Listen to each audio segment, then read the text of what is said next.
Are we alive? We're alive. We're live. We got the ape joining us already. Hello, ape. You got Phantom X11. Bigfoot Phantom. denial. Hello, Phantom. So evolution denial is a religion. it's a religion, yeah. And apparently that's a bad thing to them. They don't like to be called a religion. I don't know when that started. When I was young, they always called themselves a religion, but now they're denying it or something. I don't know what their point is. Trusty Ape, hi. Kevin, hi. Anyway, how you doing, Dave? I'm doing good. Mostly cleared out from the cold I had last week. So you keep your pond indoors? My pond's in a greenhouse. Has it always been in a greenhouse? I put the portable greenhouse up every winter. Oh, in the winter. Okay. Yeah. Because I didn't think it was in the summer, but yeah. So that when I built the new pond, I put a string out that was 10 by 20. That's the size of the greenhouse. So when I built the pond, it had to be inside the string line. So it perfectly fits inside of a 10 by 20 greenhouse. Where'd you get the 10 by 20 greenhouse? They sell them all over Amazon, everywhere else, all different sizes. I've got a small one that's on my garden, and I put my rose bushes in there for the winter to protect them. Could I get like 10 by 10? Yeah, they got all kind of sizes. Yep. Okay. Because I got an 10 by 20 cost me $150. Pretty cheap. No shit. Holy shit. That's that's good. Because I got a plan. They got zipper doors, and it's got windows that you can put up and down on them and everything. And the only thing I do is I throw an extra tarp over the top just to protect it a little bit in case a branch falls or anything. You know what I mean? Yeah. Because just for a little extra protection. But my last one, it went 5 years. I think I've had the pond. And I just replaced it. It got a tear in it. So $150 for 5 years. I'll take it. Oh, Austin, the link is in the message chat. Did you need me to email it to you?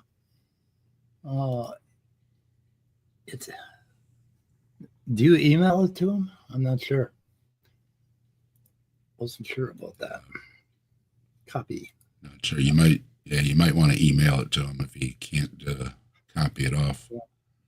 So Trump unleashed, eh? Jesus Christ. Like he has no stops. Oh man.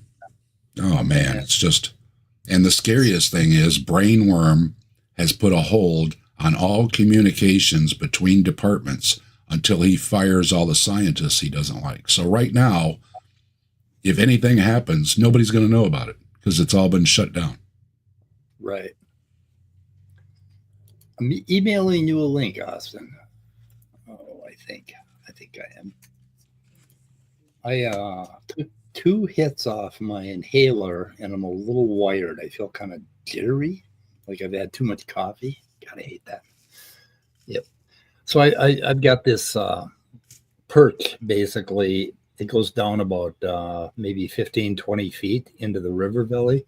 And I can see down about 80 feet into the river valley. So I sit there in this love seat and I've got another chair in there. I can lay there and take naps. It's just beautiful. There was a big old oak branch laying on my love seat part of my outdoor furniture. if that sucker had hit me, it would have done some serious damage. Yep. That's the thing. I have a tree out back, and I'm just worried, a branch will fall, and so I put a little extra protection on it. But Didn't get say the other one, 5 years, I think, for $150. That's money well spent. Yep. Yeah, we're talking about swimming pools, so that'll bore the hell out of you, John. Well, my other pond, I basically made like a pup tent. You know what I mean? I put some poles and a tarp and everything in that, because just covering it makes a makes a world of difference. Yeah. So this, when I upgraded the pond, I figured, well, to fabricate it and everything else would cost more than $150 plus all the time involved and everything. So yeah, it's just better just to buy the greenhouse. It comes with the frame. It all pops together. You throw it over. It's got Velcros that keep it. And then all you need is a few stakes in the ground so it doesn't blow away, and good to go. Yeah. Good. Yeah, we got a bunch of folks joining. We got Commander. We got John. We got Tux. We got Jess. We got old Joe. Hello, everybody. Yeah, I got 10 people, and you got over there. I'm not sure. Oh, where the hell is it? Looks like 3. Yeah, 13 altogether. So So old Joe, the water can't freeze solid, but as long as there's still a hole in the water for gases to escape, and there's some liquid water on the bottom, the fish will be all right. This guy's got a lot of patience. He was waiting there patiently, not even Austin. waving, making faces at me. So John Lovell says he's bored, and he said that commented that boredom is a form of depression. It kind of is, and I think modern Americans confuse depression or boredom with depression, and depression with boredom, but they are related. You just feel like life. What's it all about? I have nothing to do. That sort of thing. So well, remember, somebody loves you. Don't ask me why. Are you guys sports guys, like football, basketball, volleyball? Football. That's about the only one I follow. I'm a sports guy for MMA and boxing and like collegiate wrestling and like kind of obscure stuff. I like mainstream sports, but I've never like watched and followed them. Anytime I watch a baseball or football or basketball game, it makes me just want to get up and go play football or baseball or basketball. And I usually end up instead. Yeah.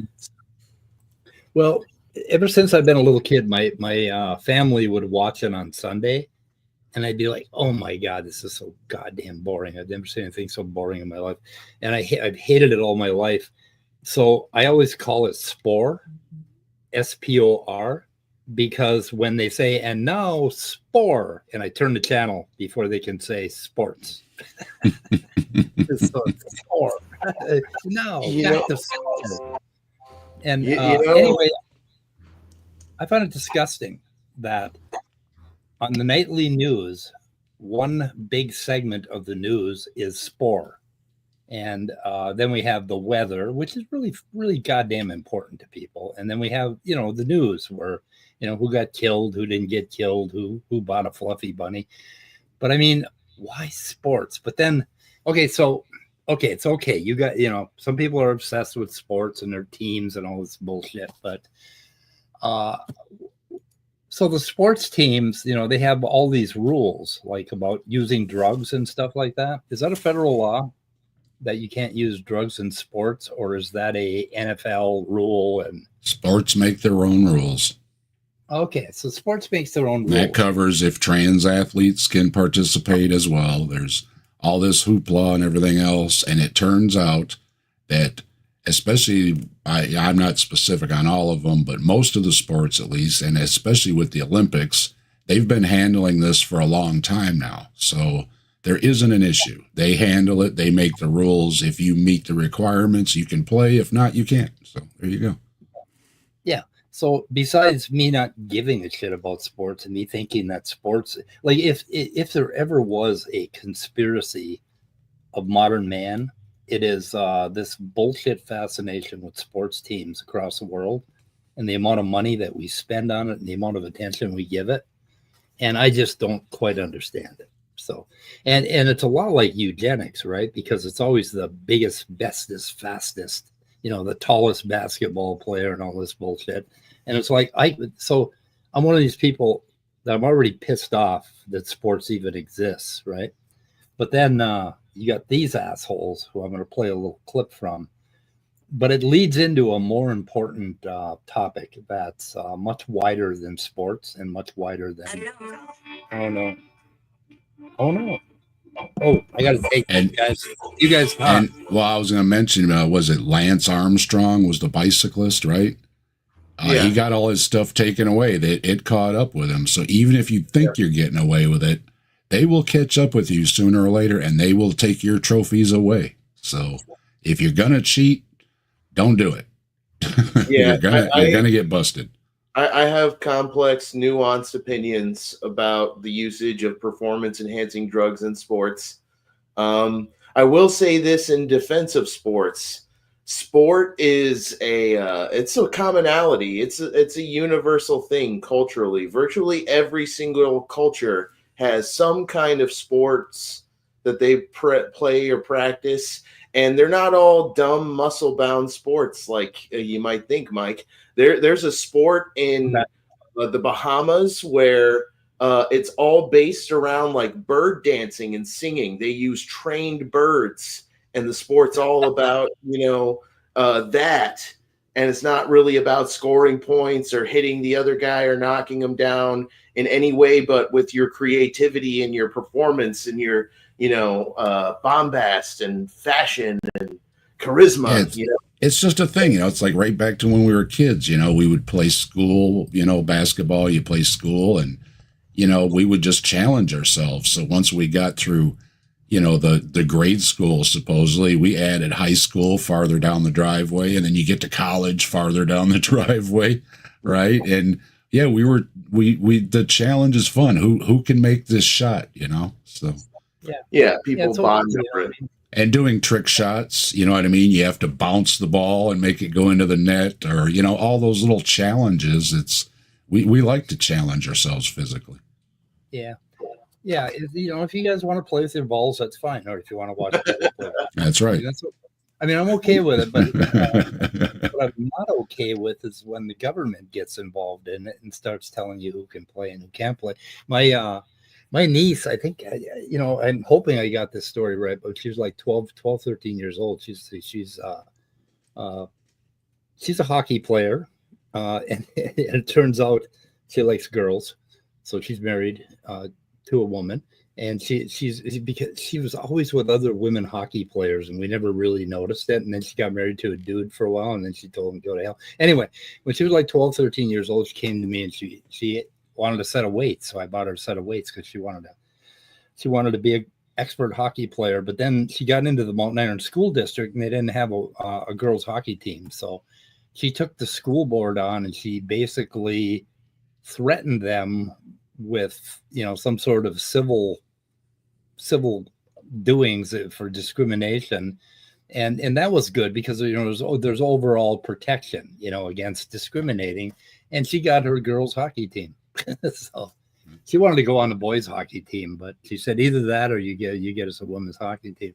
But I mean, the point is that it was really important to her. It's really important in her life to play this sport, right?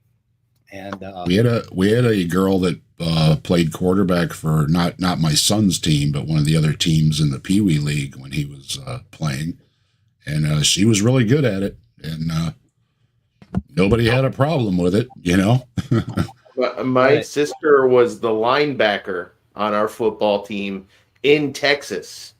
Yeah, good for her. So they weren't screwing around. She was the starting linebacker. I played football with her, and she would smear me most of the time. She was unsurprisingly, she also is married to a fine young lady named Courtney. It's kind of funny, actually, how I learned about that. She called me and she was like, "Yeah, I'm seeing somebody," and I was like, "Oh yeah, what's his name?" And she's like, "Courtney." We both had a big laugh. And but I was there at their wedding, and it was, they're a great couple. Good for them. Yeah. Yeah, my niece and her wife are just wonderful people. I love both of them. I think it's Taiwan was all over the news. So one of them countries just legalized same-sex marriage, and they were all lining up getting married, and they all looked happy and smiling. And how anybody can be against that just means you are a jerk, I guess. And she was a wonderful test for our family, because at first there were a few dissenters, but my entire family embraced her, basically. And even the ones that are creationist, fundamentalist Trump supporters embraced her, basically. And I was so happy to see that in my family, blood is thicker than all that other bullshit, Yeah. Oh, there was a guy on Jesse Dollemore, and this guy, I'm not picking on anybody or stereotyping anybody, but he just sounded like one of them there, good old boys, and he had a niece that decided she was going to be a nephew or vice versa, and the family disowned them. And the uncle said, I'm not, agree with all this trans stuff and everything, but this is blood. And I told him, you're welcome to stay with me. And it's like, hey, good for you. You know what I mean? Regardless of your religious beliefs or anything, you can still be human. Good for you. No, Tangelo, your evolution denial is nothing but a religion. You can't tell me it ain't. Okay, so anyway, let's listen to these assholes. These are some assholes. And it's kind of interesting what they say here. Wayne, just like. Is the government finally enforcing common sense in women's sports? Welcome to Answers News for Wednesday, January 22, 2025. And in today's top story, the House has taken an important step in protecting women and women's sports. My name is Brian Osborne. I'm here with Patricia Engler and Dr. Marissa Tillery. And this is Answers News, looking at these news items from a biblical worldview perspective. And then our first item for today, headline is this: Men have no place in women's sports. House GOP votes to roll back Title IX changes. So as we look at the article, basically, during the Biden-Harris regime, they placed some changes to Title IX to include men as part of the protected class within Title IX, according to the transgender ideology. Isn't that? Anyway, I don't know. Well, you know what my comments on this video were? Bigot. Anyway. Let's see. And so this new bill proposed by the House is a Protection of Women and Girls in Sports Act. That's what it's called. And this would change the Title IX protections to ensure that only people assigned female at birth can participate in women and girls athletics. Now, please note the article you see is from ABC News. So you see kind of the left liberal slant here. Only people assigned female at birth can participate in women's sports. Okay, this is a liberal slant. People assigned female at birth. Sports. Now we know biblically no one is assigned male or female at birth. They are identified as what God created them to be when they are born, but you're not assigned that. That's given to you by your. No, you're assigned male and female because of your chromosomes, basically, which has nothing to do with gender. I mean, this is pretty rich coming from the people who tried to say Imani Khalif is male, even though she was born female, because she knocked out some other females in some boxing matches at the Olympics. So, really? I didn't hear about that. Oh man, you didn't hear about it? It was like all over Facebook. Go ahead and Google Imani Khalif, or let me share my screen and I'll do it for you, so I can tell you about this lady who totally destroys their case. She's not trans. She is a she and always been a she. Yeah, she was born. Some clown said, "Oh, this she looks a little bit too big for me." Yeah. Oh, so they went after. So they went after her, even though God had assigned her female at birth. She is. Yep. Oh my! She's just big and she kicks butt. So, that can't be a woman. It's like yes, and I would love to see her, in the ring with some of our folks like Jim Bob and stuff. And I think that would be hilarious. it even pisses them off when we have a Hollywood movie where we have a woman, as the lead ass kicker, right? I mean, it pisses them off. There was one that was a recent one, I can't remember, but there was some big kerfuffle on Jim Bob's channel. He couldn't stand the idea that, oh God, it's so unrealistic, a woman kicking it. Well, that's it, okay, you talk about realism, talk about fucking Ant-Man and and the Flash and all those things. I mean, are movies supposed to be real? And I kind of like a good female ass kicking movie. It's kind of fun. I think they were pissed at the Equalizer because they picked a black woman for the Equalizer and she kind of kicked ass. And I think there was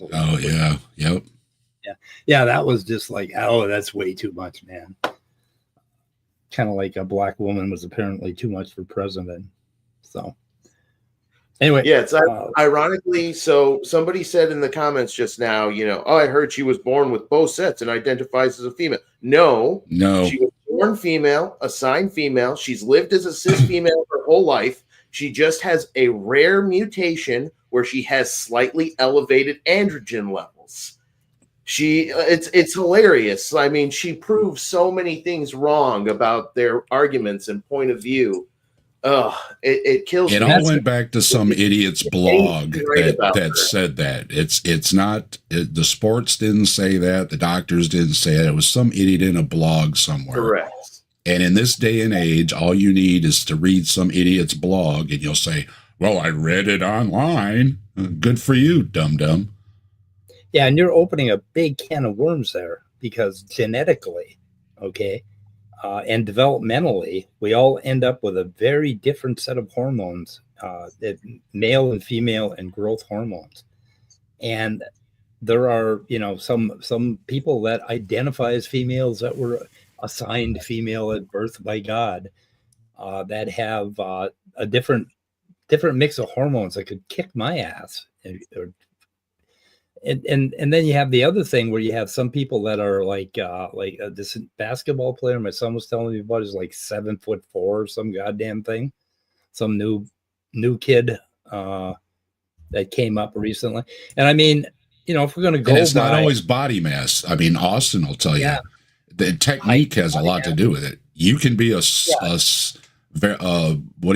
smaller built framed person and still be able to kick butt. There's a lot of technique involved, and the kung fu stuff of grabbing the wrist, you know what I mean, and turning it back, and you can incapacitate somebody. I mean, it doesn't mean just because you're huge and got all the manly muscles. It's like doesn't always mean anything. And I just saw a guy. Yeah, I just saw a guy that was a fighter. And some really big guy was lipping off to him. And he said, hey, so they got in the ring and he dropped him. And he goes, now remember that next time you lip off to somebody that you might be talking to somebody that can fight better than you. Yeah. And the thing is, most people wildly, drastically overestimate their ability to fight. Most people do not have like any real combat experience at all, but would say they could probably hold their own in a fight because they'll just see red and like go crazy, bro. Like that's not really how it works in real life. Exactly. Yeah, this whole thing about measuring our physical prowess basically in sports, it's got to be, I mean, it's a very complicated thing. And I think that like the NFL, and I don't know what the other organizations are, but I think, they have a lot of work to do, and they've been doing a lot of work for a lot of time. We have these different classes of boxers, I think, right? Don't we have heavyweight, lightweight, whatever? I mean, it's a difficult job, and no matter how well they do it, there's going to be problems. There's going to be a winner. There's going to be a winner, and it's just like this. I don't know. Anyway, let's listen to where this goes here. What's happening?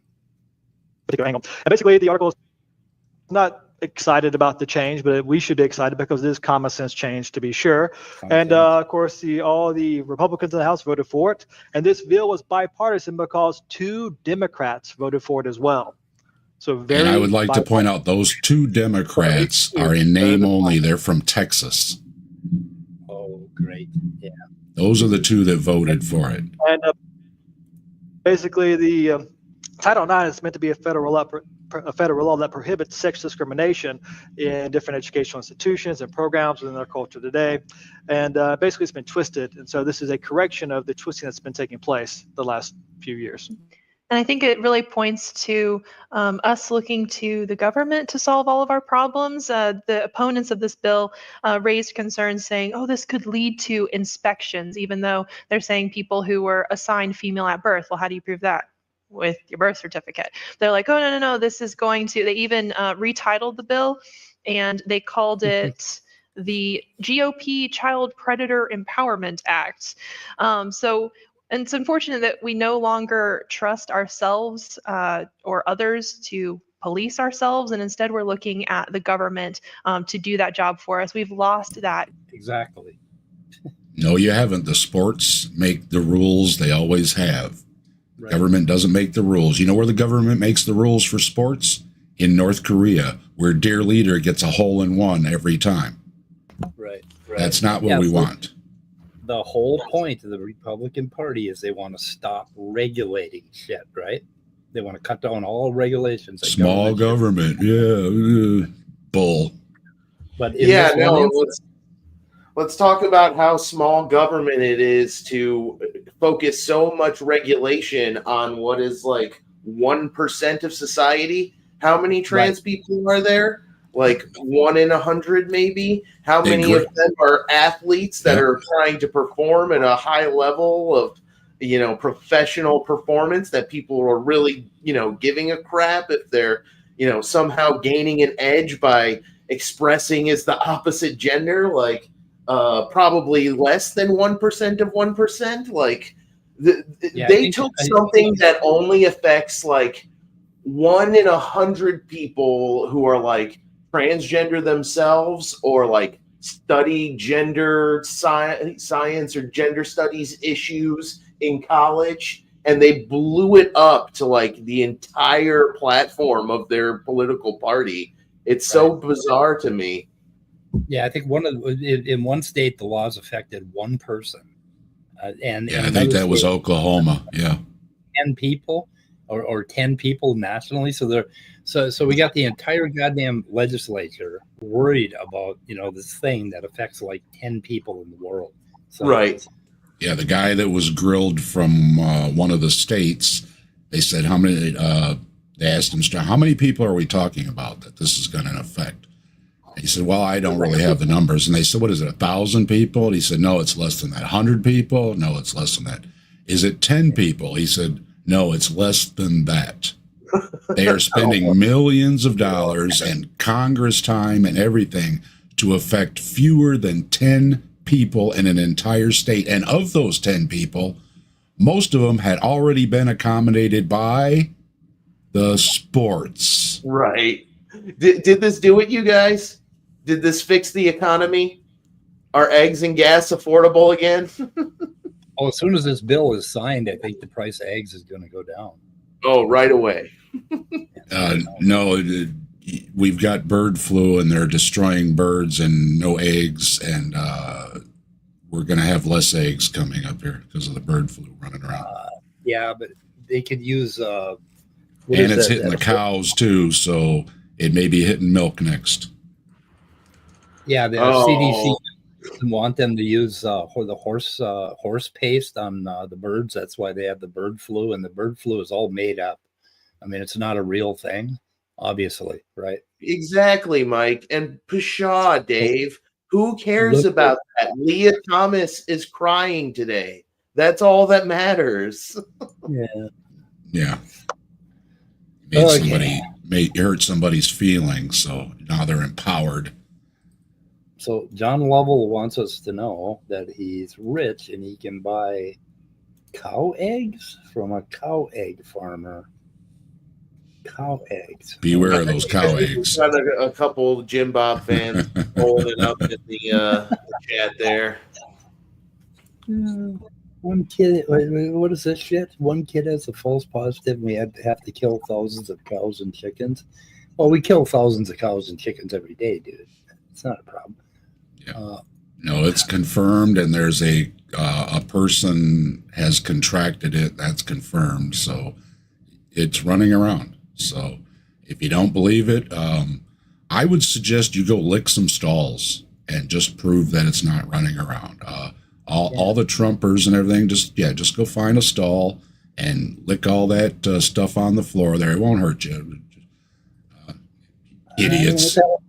Gosh. Okay, if you're eating cow eggs, I think you ought to talk to a farmer, and because I'm not sure if that's what you're really eating, eggs. There's a percentage of our population that thinks chocolate milk comes from brown cows.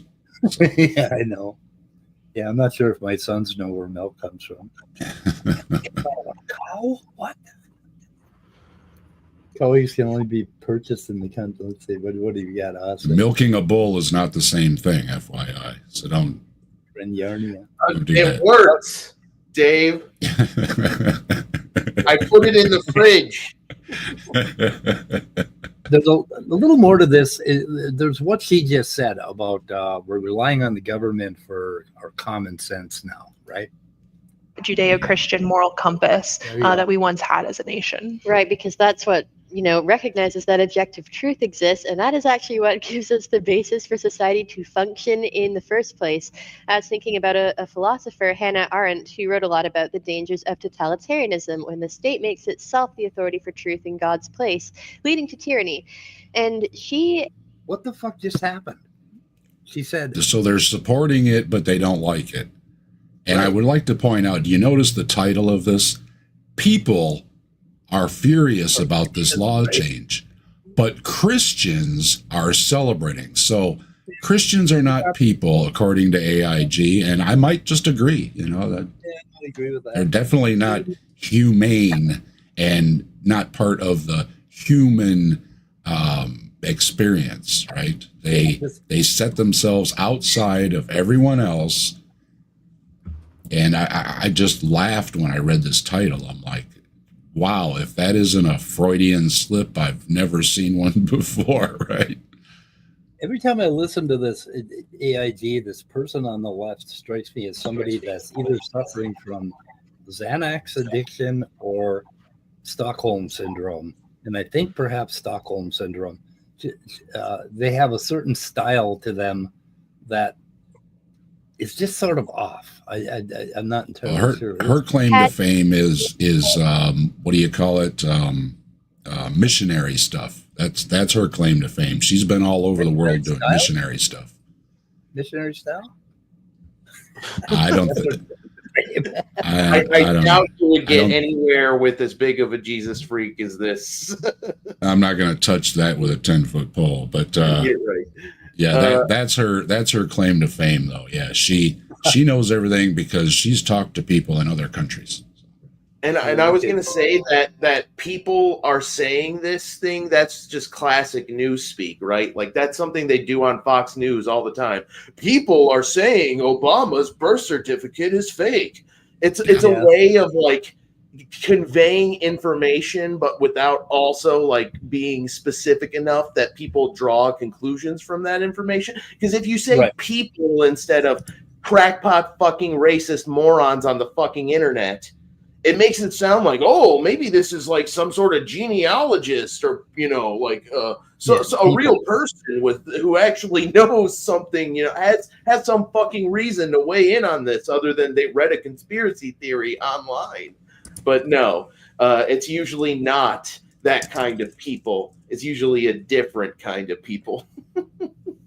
But so what these two have said is really interesting. They said that because we won't obey Judeo-Christian values and we won't believe in objective morals given by God, the government has to step in. And now, we're in danger of being a totalitarian government because it has to step in. Is that her point? I mean, what are they saying? They're talking about Christian well, nationalism. yeah, it says right there in the title, they're celebrating the government imposing will on the people that they don't want. That's how Right. screwed up in the head they are. They don't even listen to themselves. Yeah. Mike, I know we're not very far into this, but this just sounds like classic Darvo shit. This is the look what you made me do. You Yeah. crazy leftists Yep. made us make the government all authoritarian. Oh, it's your fault. Look what you made me do. Yeah. Deny, accuse, reverse victim, and offender. Well, and Austin and I were talking about the Ben Shapiro movie where he said, oh, we're going to take a bunch of cis males, I guess is the term, and we're going to have them try out for a women's basketball team. And it turns out women's sports already has rules in place that says, sure, have you lived as a woman for so long? Have you been taking the hormones? And can we see your blood work to see your hormone levels and everything? And all of a sudden, none of those big mouths wanted to step up and live as a woman and take the hormones to abide by the rules already in place that governs who can play women's basketball. So Shapiro, look it up. It's out there. The dummy posted it himself saying, turns out you just can't be a man in a dress and play basketball. Really? Yeah. Really? That was so hilarious because he wanted to just do the premise of the movie in real life and then found out he couldn't do that. So he made he invented an imaginary scenario for himself and then got mad about it.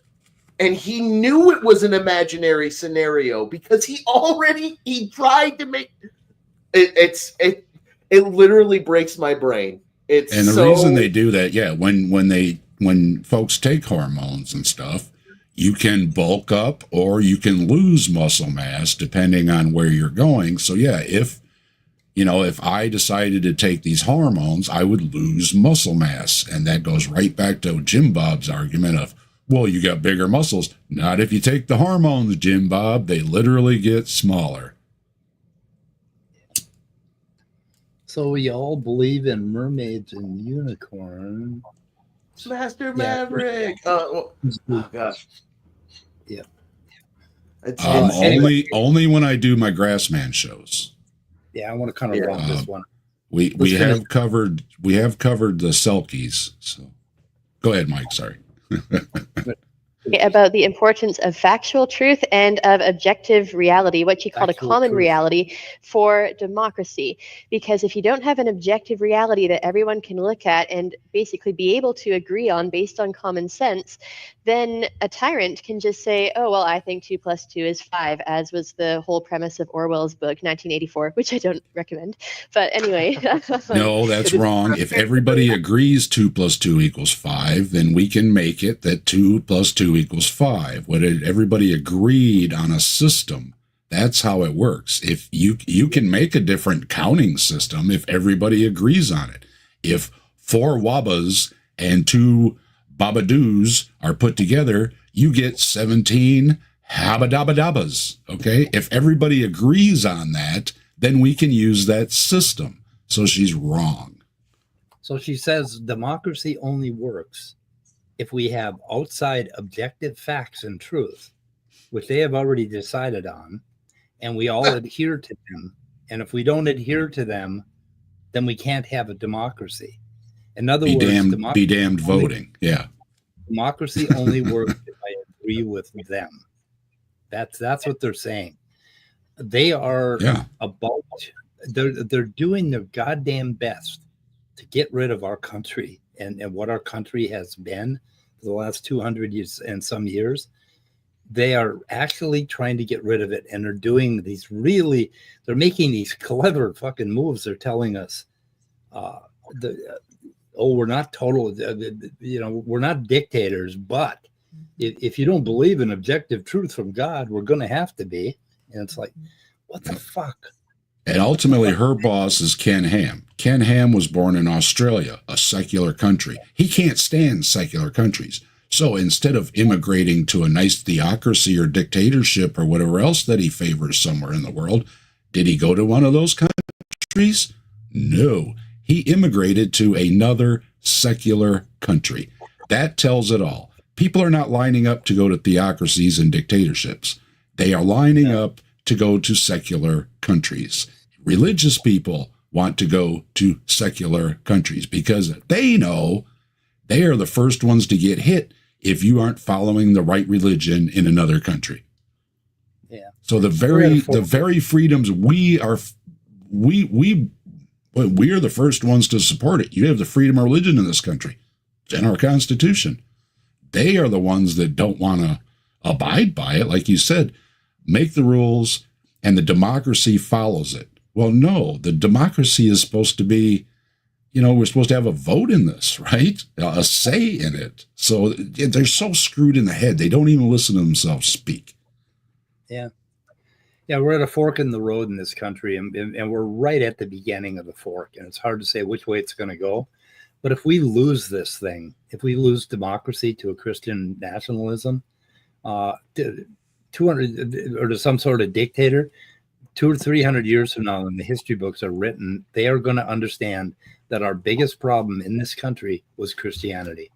That Christianity is evil that's inspiring all of this bullshit. Yes. And what we are all about is allowing that evil to coexist with us. And we have to do that. And it's going to be very interesting if that evil becomes the Democratic vote, right? Which it did in November. And, and we're going to have to live with that.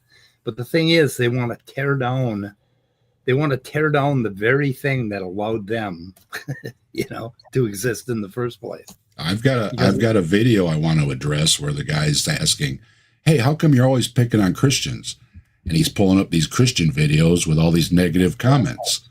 And then he pulls up some Native American religions and he says, look, there's no negative comments there's no negative comments on the video. And it's like, ask yourself, why is that? Right? Because none of those Native American religions are bothering anybody. And they're at the same time, I'm not a fan of religion, but in this country, it's in the Constitution. You have the right to your Native American religion, the same as you have the right to be a Christian, the same as your right to not have a religion. So us and the Native, any other religions, we don't have no problems. And this is something James Apperson has spoke about many times, is that the reason we are speaking out about the Christians is because they're trying to impose their ideals on everyone. The Native Americans aren't. There's hundreds of religions, maybe more, I'm not sure the number. There's hundreds of religions people practice at least. They're not bothering anybody. So why is it that there's no negative comments on their videos? I wonder why. Because we don't have any problem with them, because they aren't trying to impose their beliefs on others. Yeah, I think that's I think too, I don't want to interrupt, Mike, but I think atheist culture just really terrifies theists. They're really scared of it. Yeah. Yeah, because they really want to tear it down, and they want to talk down to us and be like, stop it. Nobody wants to hear it. And, you just really like. Saturday night, we got a video where the guy says he dumbed it down for atheists. So there's the attitude right there. Yeah, the reason they're freaked out by atheists is because they are afraid that their kids are going to listen to the reasoning of an atheist, and they know that they have nothing to counter with other than to attack us. They can attack our science. And that's what creationism is all about. It's like creating this idea that, there's a conspiracy and we're all wrong about all the science stuff, and creating this fantasy world without ever questioning them. And that's why presuppositionalists will never talk about their own goddamn religion, or they'll never talk about how they find a foundation for their beliefs. Like when they were little children and they went to church and they first encountered a Bible, okay, what was necessary in order for them to read the Bible and understand what was being said in the Bible? They never want to talk about how they ground shit, right? And they push it back, and it's just it's you got a fan in the chat, old balls. Huh? You got a fan in the chat, old balls. Oh, hey, P Mars versus. Oh no, it's P Mars. I blocked him on. I think I blocked one of his accounts. Anyway, I don't know why these guys are so interested in my balls. I mean, is it like makes you wonder, doesn't it? It's confounding. I'm thinking about getting a TikTok channel and just featuring just my balls for them because they really like them a lot. Make a fortune. I mean, who looks at another man and thinks about his balls first? These guys look at me. First thing they think about is my balls. What is it? OnlyFans or something? You need to set up an account over there. You make a fortune. I don't know, but I mean, really, I have never thought about my balls as much since I met Jim Bob. Us Americans are so uninventive with our cursing. That's why I love the Aussie members of our community, because if they had tried to come up with some mean nickname for you, they'd have smacked it out of the park. They'd have probably just called it old, Good point. Good point. Where's Mark Reed? Oh, he's not up yet, but anyway. Okay, so these 4 bozos, I don't know who the 4th bozo is, but we have Behe, Lennox, and Myers. Stephen Myers, like a philosopher that doesn't know a goddamn thing about biology, really. Behe knows better, or should know better, but he's a failed scientist, so he's crossed over and got paid a lot of money by these assholes. And Lennox, I believe, is like a mathematician and something Lennox else. Lennox is a windbag filled with anecdotes, and he thinks that proves his point. It's like, yeah, you got a lot of anecdotes. You're a cute little grandpa telling all your stories. That doesn't mean anything other than a lot of anecdotes. And he's got a ton of them. I will grant he's got some great anecdotes. He can spin a yarn for, hours and hours just telling anecdotes. And then he goes, see, that proves God. It's like, no, you just told a bunch of anecdotes. And I don't want to come across as a bitter, angry atheist here, but I actually love this. You know what I love about it? It's these 3 dudes sitting around a table talking. Usually when I watch videos about biology, it's one biologist in their lab wearing a lab coat with like a whiteboard behind them, all of their lab equipment around them, like Hank Green. When I watch his videos, it feels like an actual biologist. This just feels like a bunch of paps just having a little talk, and it's like, oh, that's adorable, you guys. You don't think they're going to pull some biologists on there to talk about evolution, do you? Right. Behe aside, because he's a failed so-called biologist, but it's like the classic meme I see about like evolutionary research lab, and it's like a picture of a centrifuge, a picture of a scientist doing gene therapy, a picture of a microscope, and pictures of all, and then it's like creationist research lab, and it's just a Bible reading club. It's Nathaniel Jeanson in his cubicle. Right. That's what it is. Following his statement of faith, making sure he appeases what Ken Ham wants him to say, or he doesn't get paid. And that's not a real scientist. You cannot be a real scientist and work under a statement of faith. So when they want to argue creationists are doing real science, no, because every one of these organizations have a statement of faith. I think it was Paul Agia even found out William Lane Craig operates under a statement of faith. So there's always a point where they're just going to turn off their ears because the statement of faith is in place. It's a contract. It's legally binding, and they don't get paid if they don't follow it. Bottom line. Yes. In formal logic, we would call the statement of faith they're forced to sign that says, I will never publish any research that goes against God or our scripture or whatever. We would call that begging the conclusion or begging the question. It's a logical fallacy where, you presume your conclusion and work backwards from that. I think they also call that ad hoc reasoning. There's a number of ways you could characterize that as. That's what Nathaniel Jeanson does. He takes everything and he divides it by 6,000, and he goes, "Look, I got this number when I divided by 6,000 years." It's like, good for you. It doesn't mean anything. Yeah. Okay, so I got a little part clipped here, and I wanted to talk about something. I wonder if the Brazilian douche canoe is still in the audience. I'm not entirely sure. Otherwise known as Otangelo. Information required is linguistic, and linguistic language is not produced by random processes. Right. And this is a hugely You've got to important explain thing. what you mean Well, by that. He's claiming DNA is, well, I think he explains it. It's Take the- linguistic in the way the Take DNA the human genome. code. Exactly, yes. The human genome is the longest word we've ever discovered, and we can call it a word because it's written in a chemical language of 4 letters.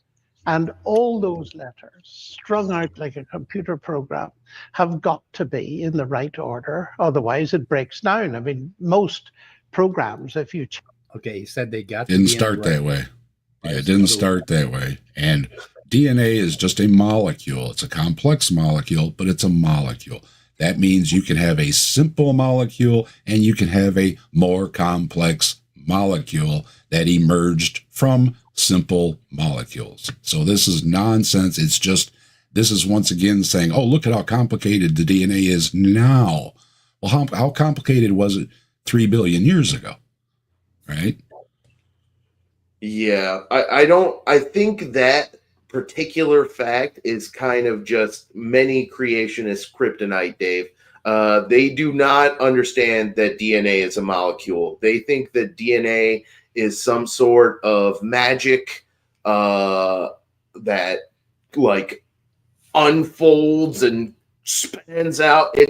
It's a chemical, you guys. It's a chemical. It's a carbon chain with a nitrogenous base that has chemical reactions. We call that biochemistry, but it's really just chemistry. You know, and Simos's one of our favorites to cite is Peter Atkins. And whenever they bring up the information to Peter Atkins points out any simple molecule contains information. Yeah. It's just the information thing is being misused. Yeah. That, oh, look, this is an encyclopedia. And it's like, well, I've got a note here on my desk with only a couple words on it. Okay. If I take these couple words and I add a couple words and I add a couple words, eventually I'll get an encyclopedia. They leave all the in-between out.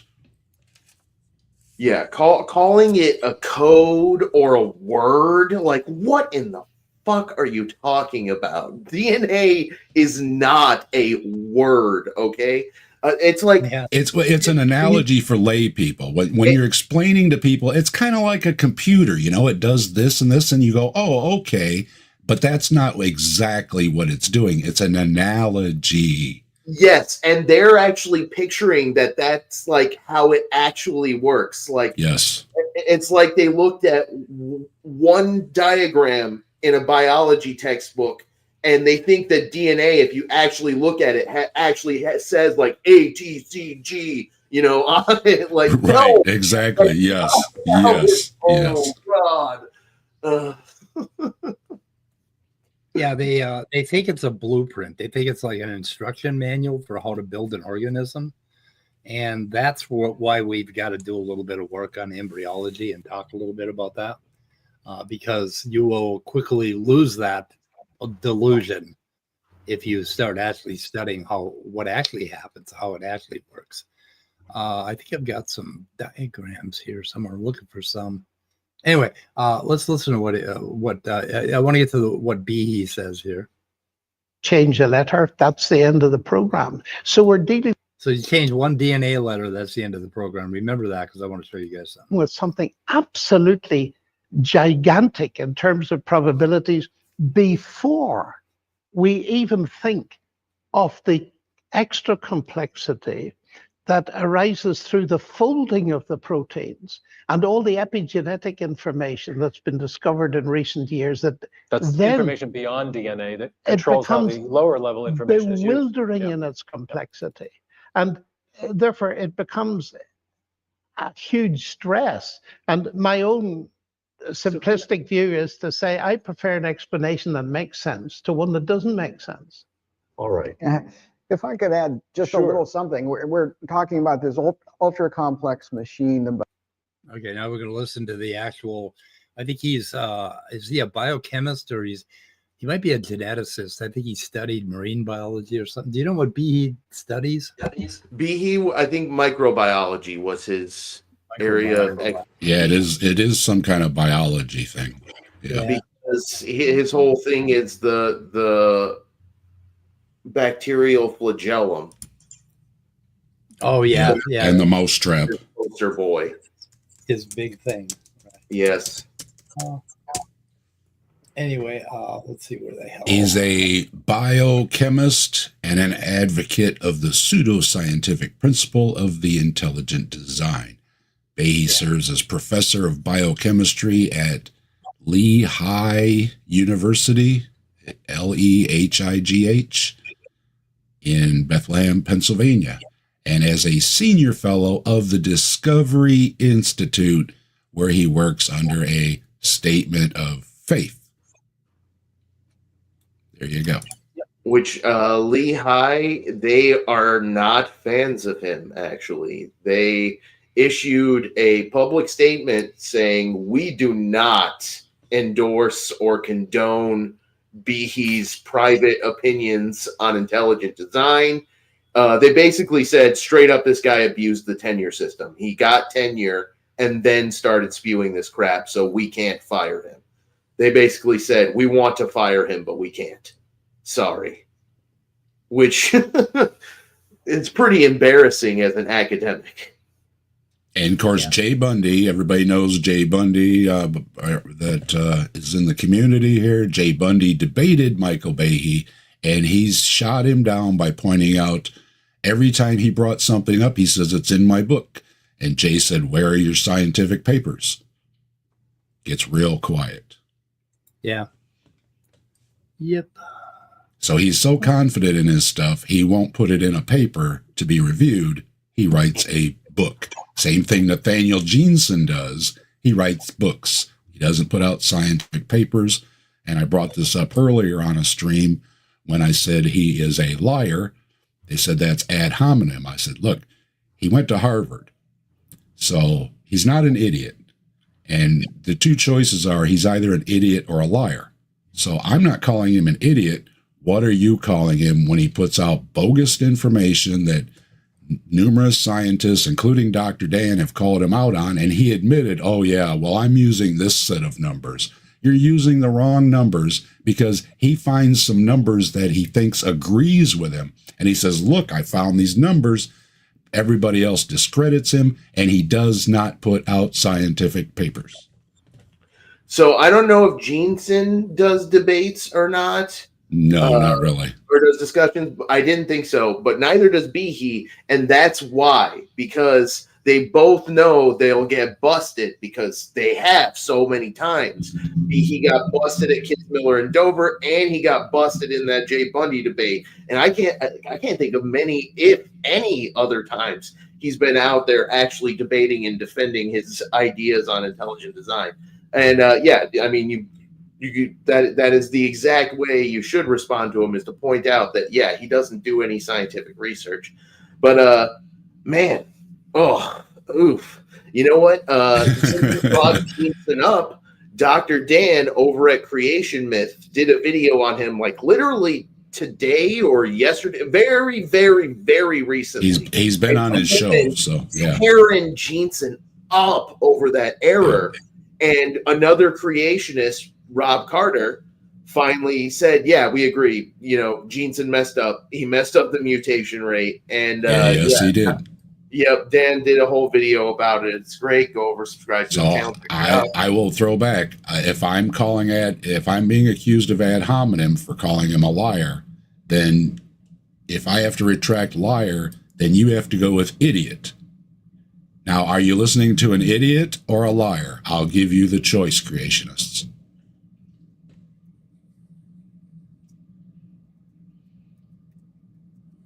Hang on a second. I got to hang on to my balls. Yeah. They're still there. They're still there. No worries. Okay, let's listen to what BE has. Really. Bacterial flagellum and saying that what Darwinian processes are laughably inadequate to explain it. But I want to point out that it can explain things a whole lot more simple than a bacterial flagellum. We talk about how many amino acids these things have, and there's 30 proteins and 400 amino acids, and so 12,000-ish or. The fuck? Okay, so 30 different proteins of each have 400 amino acids on average, is what he's saying. It wasn't clear the first time I listened. Is this motherfucker still talking about the bacterial flagellum? I need to find a fucking pillow to scream into. Oh my God. And we've talked about this before. All you need is something that twitches and can turn you around in the water. That's good enough. You don't need a fancy one. Fancy is emergent. You can have a simple one that adds a little bit and adds a little bit and adds a little bit and is selected for.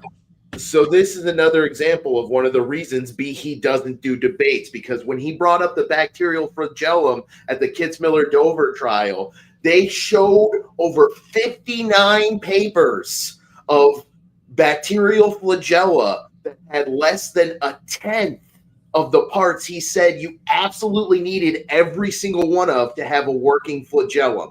There were functional bacterial flagella that had only 5 of the 50 parts he says you absolutely need to have a functioning organ.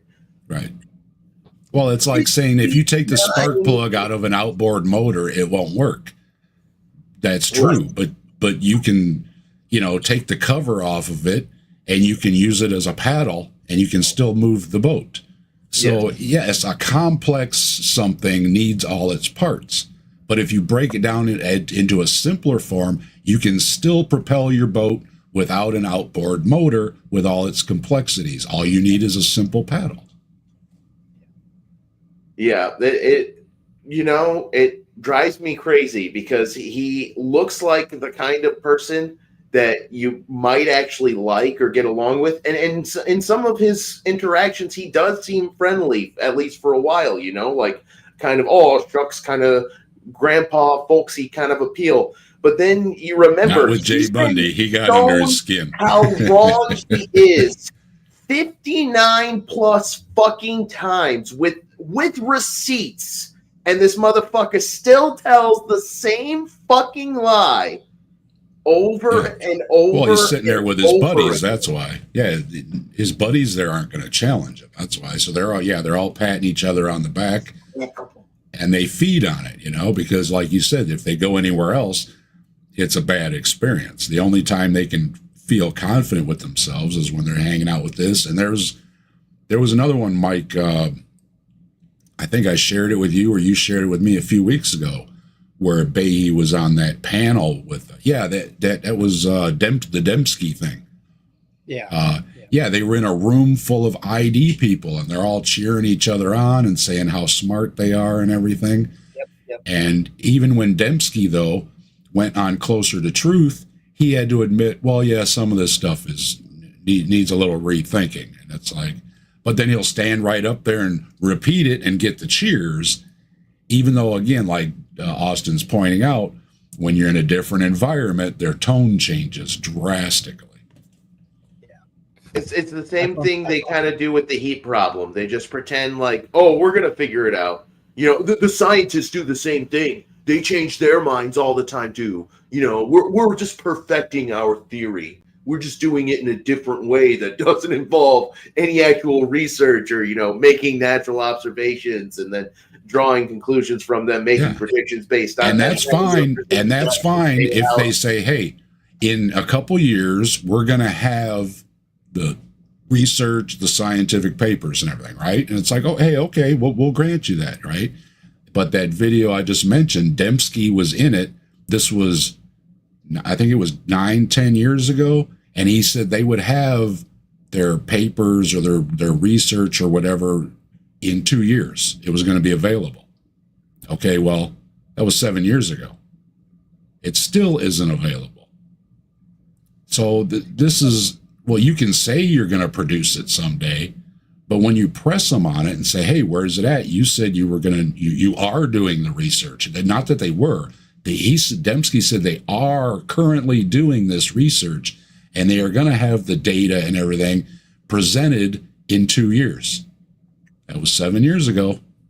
So if we give you the benefit of the doubt that, okay, all right, you don't have it ready right now, but you're going to do some research and you're going to have something in a couple years, right? Definitely. We'll have something in a couple years. Okay. So we waited. Well, again, that was 7 years ago. So, and hi, Chris, how you doing? Good to see you. There's two things that they like to play on. One is in complexity, because every year we discover more and more complexity in biology. And one might sit back and use a little common sense to figure out why that is. But for them, that complexity means that their God sat and thought about it and thought and thought and thought. And they keep shooting themselves in the foot with that. And the other thing that Behe is going to come up with here is that goddamn probability argument. We'll just listen to him for a minute. Oh, that's our favorite, isn't it, Mike? Our favorite. Resistance to the anti-malarial drug chloroquine. Here we go. It took trillions and trillions of malarial cells, Plasmodium falciparum, to get 2 crummy mutations. 2, and we're talking about 12,000 for the flagellum. Now, trillions, and for each extra mutation, it goes up exponentially. That, you know. Okay, so what he's talking about is what was it, Plasmodium or some parasite basically developed an immunity to a drug, and it was a result of 2 mutations, right?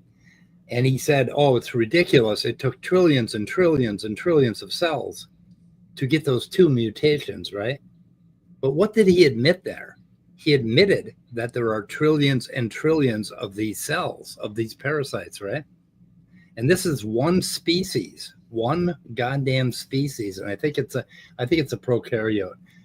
Did he mention what it was on that? Steve was talking in trillion too, and we're talking about 12,000 of it's to the anti-malarial drug okay, 12,000-ish or so.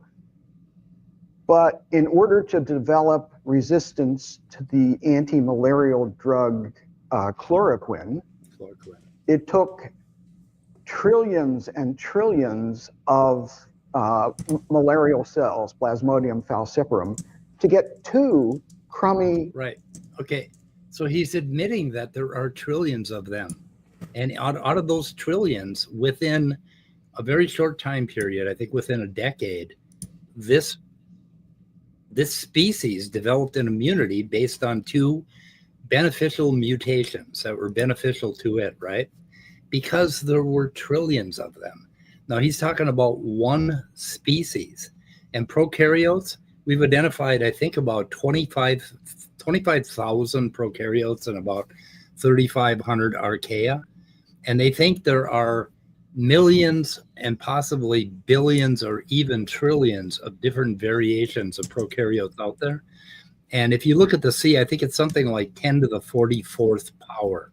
That's how many cells are on the surface of the ocean out there of prokaryotes. And all of these are testing and having copying, having mutations, and testing those mutations with natural selection.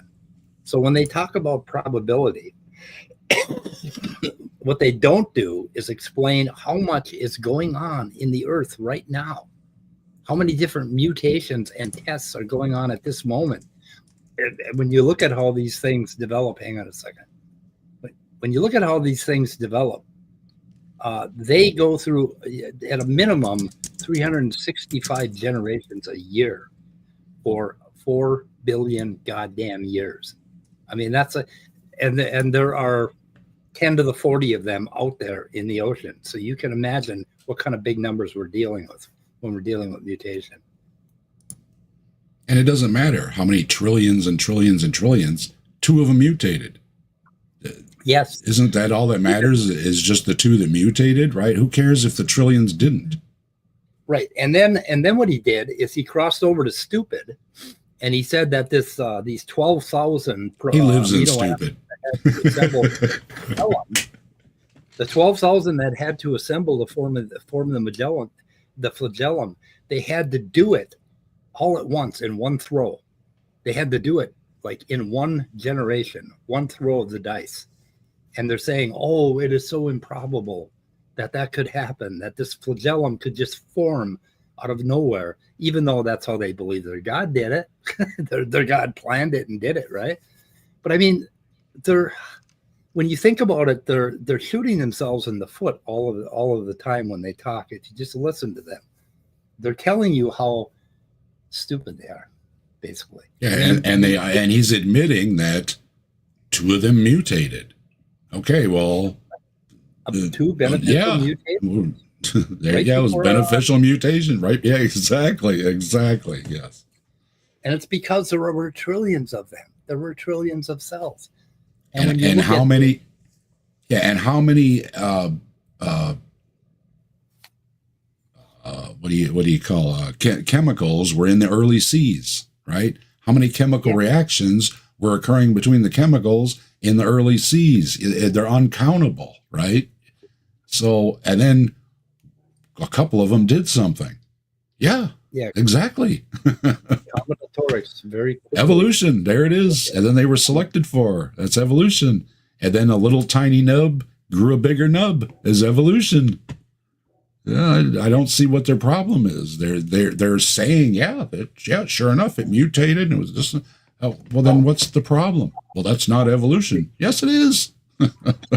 Let's see if he doubles down on stupid. Mutations, 2, and we're talking about 12,000 for the flagellum. Now, trillions, and for each extra mutation, it goes up exponentially. That, Steve was talking in exponential language, but that's another factor of a trillion for another one. No. Of a trillion for No. You can have another. You just said you can have the mutation. So you can have a mutation at any time. It doesn't take trillions to have a mutation. The very next cell could have a mutation. Just because it happens 1 out of so many doesn't mean you have to sit there and wait for trillions of, I know what he's getting at, that they can't exist and they're going to die or whatever, waiting for this mutation to happen. And it's like, no. The mutation can happen and it can be neutral. Duh. If a beneficial mutation depended on 12,000 amino acids assembling in exactly the right sequence, evolution would be impossible. It would never happen. This cannot happen. And that's what they're pointing out, is that the naive, stupid way of thinking about all of this could not happen. So it's more than a straw man. The straw is in their fucking heads. They actually think this way. They think that all of that had to come together randomly all at once, and that's just not what happens. When you want all their words up on a screen behind them, so you go, okay, can we review now? All right, now this is what you said, and now let's take a minute to dissect that. Let's see here. What's that? That doesn't make any sense. You're contradicting yourself, or you're agreeing with evolution in what you're saying. But this guy doing the interviewing there, he's not too bright either. I'm trying to find something. Let's see. Well, I'm going to have to look for it while you guys talk, but we're going to go through this first. On another site called Creation Unfolding. Now, he has a guy on here pretty often. Let's see. Where's he at? Creation Unfolding. If I go to videos. Oh, I found another creation site too. They have all their comments turned off, so I'll have to take a look. Does this guy? Okay, this guy right here. But we never go beyond what the scriptures are teaching. You know, the basics. I've seen these guys. Yeah. But yeah, the guy on the left actually thinks a little bit, and what he does is he tries to figure out why evolution, why the evidence for evolution could also be evolution or evidence for creation, right? So if you twist your creation enough, you can make it account for anything. I mean, if you make up a metaphysical story about how something happened, you just have to adjust your story in order to fit the evidence. And we know that. And that's kind of what he does. But I'm wondering where the part was that I was kind of what our buddy creationists, I said that's kind of what our buddy Otangelo likes to do a lot too. He's got a very evolutionary version of creationism. Yep. Oh, let's see. Well, I've got this other video first because I didn't queue up that part, unfortunately, but I'm pretty sure that's where I was at. I don't know. Let's see. Okay, this part right here. We've seen in the last 6 or so videos that we've done, I think we see compelling evidence here for design. I mean, this is really compelling evidence. So I want to take us back now to this video that I showed in one of the earlier lectures that we did on the chances of a protein coming together. After everything we've seen, let's have a look just to really get our brain around how complex. When applied to the origin of life and the random formation of large biomolecules, probability theory clarifies the limitations of chance as a creative agent on the primordial Earth. For example, what are the odds a single protein could form exclusively through the blind interactions of chemistry? Our target is one smaller than average molecule made from 150 amino acids, each aligned to ensure a folded chain. Researchers have calculated that on the ancient Earth, the probability of success was 1 chance in 10 to the 164th power. The chance of a protein forming is 1. That's what I was going to say. It's 1. Yeah, so what they're trying to say is that they're skipping.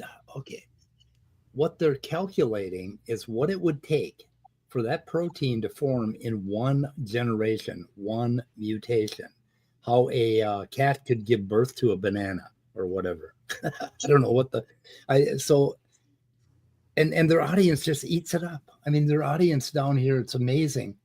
It's like, these guys right here, right? If you read the comments, please never stop doing interviews like this. It's by far one of the best and most intellectually stirring channels here on YouTube.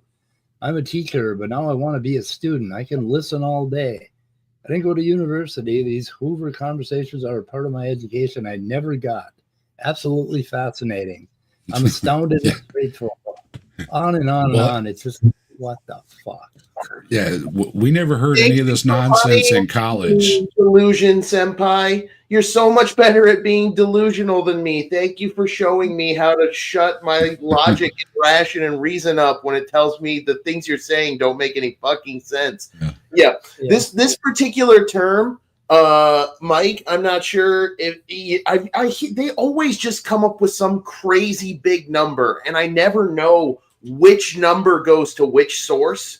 But what you said is one of their sources for that number, the 1 generation spontaneous confirmation thing. But also one thing they're talking about here is protein folding, which actually is a bleeding edge problem in origin of life studies and microbiology and like biochemistry and shit. But this is the number if you're talking about a protein folding into the appropriate shape by sheer brute force searching, trying every single possible confirmation just to go through billions that don't work and never would have worked. But that's not how it actually works. Proteins, much like many molecules and chemicals, have ionic properties. The chemicals that they are composed of have levels of electrical charge. which means that they have properties called hydrophilia and hydrophobia. One side of a protein chain is hydrophilic. It repels from water. The other is hydrophobic. It is attracted to water. And that has helped us understand how proteins were able to fold into the shape necessary for a successful protein without having to brute force search trillions of possible conformations. But creationists, they just throw out a big number. And no, that's all the audience needs to hear. Oh, big number, evolution impossible. Thanks. Yeah. And then they go to the comments and jerk them off like that. Thank you. Thank you, big number hard. Yes. And Mike and I have pointed out before that every time they bring up these probability numbers, they're always different. Yeah, because they're just making them up. Directly sourced statistics. You need elbow-length gloves to reach where the creationists come up with this stuff. Yeah, so I'm not sure about what 164th, but what I think they did is took 20 to the 150th power, right? But that's 1.4 times 10 to the 195th power. So I'm not sure what the hell they're coming up with. Well, Frank Turek has destroyed this argument himself that he uses. The probabilities are too high. What the scientists will say is, well, it's like winning the lottery, right? That there's 1 in a million chance. But if you buy 1 million lottery tickets, your odds go way up. And it's like, yes, Frank. So when you've got a giant ocean out there full of all these chemical reactions going on, the odds go way up. Yes. Right. Again, they don't hear themselves speak.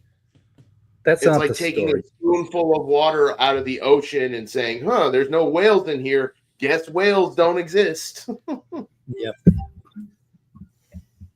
Kind of ridiculous.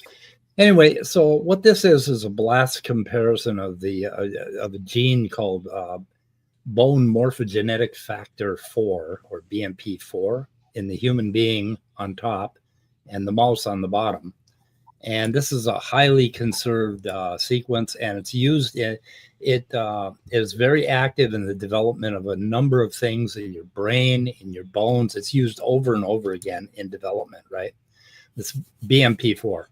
And it's highly conserved, obviously, because there's only one difference that you can see down here, where there was an insertion in the mouse genome, or basically a deletion of a arginine in the mouse genome. So I think everything else is identical. And I was kind of surprised by that. So in mammals, BMP4 is highly conserved, right? But then if you compare an unrelated protein, now the BMP pathway and those proteins are also active in human immune system and some of our immune system goings on, and so they looked for that gene in fruit flies, and fruit flies have no bones, right? So they looked for the bone morphogenetic factor in fruit flies, and lo and behold, the decapentaplegic gene has exactly that. But look what happened here. The top is a fruit fly. So this MDRA right here, the beginning, or MRA or whatever, that's methionine and arginine and alanine. Anyway, these are all the amino acids in that protein. They don't exist in this. Okay, so BMP4 is homologous to this DCP gene, decapentaplegic, which is used in the fly in two ways. One way is that it determines what's going to be the back of the insect and what is going to be the belly of the insect. So dorsal ventral patterning, right? That's very important there. But it's also used in the immune system in the fly, of the adult fly, and it prevents, bacterial infection. But now so we're comparing two genes from a long, long time ago, long before the mammals, split up, right? So we're looking at insects, and we find a homolog. And here's the gene. You can see all of the deletions, which are minuses here. So those got deleted. And the whole front of that gene got deleted when we went somewhere in the fly lineage, right? Because we don't have it in the mammal lineage. It became something else. So that protein lost the whole first, 160 amino acids, and it still has a function in specifying some of the same things in embryogenesis as it does in a fly and it does in a mouse. I mean, that's interesting, right? I thought, didn't he say that if one letter changed, the whole thing wouldn't work, right? Here we've chopped off the entire C-terminal end of the goddamn protein. And then there's a whole bunch, damn it, whole bunch of other deletions here. You can see these minuses where they're deleted, and then there's some homology, but it's not, there are differences in these two sequences, but you can see that these are roughly, it is the same damn protein that evolved. So all of those mutations happen one at a time in these two lineages. I forget when we split apart. When did we split apart from insects? Does anybody know offhand? I'm going to put on my creationist hat real quick and just say common design. That's just common design. I know. Yeah, right. But why? Why would you make all these little deletions and all of these additions? Why not just start over and create what you want to create to do what you want to do, right? Why would he make this? Why would he use part of the same gene that was used to create a fly's back and belly, and use that to create some of our bones or our neurons? And why not create something that just works in the brain? Because if you did that, the fucking thing wouldn't cause cancers often. If these proteins didn't have. Where's the fun in that? I've got my creationist hat on, so now I would just say what I would do if I was a creationist is I would just say, well, I don't have to know how or why. It's just obvious that it is common design. Or I would just do the classic creationist thing where I just go, whatever, it doesn't matter. You can't make life from inorganic chemicals, so all of that's a red herring anyways. Yeah.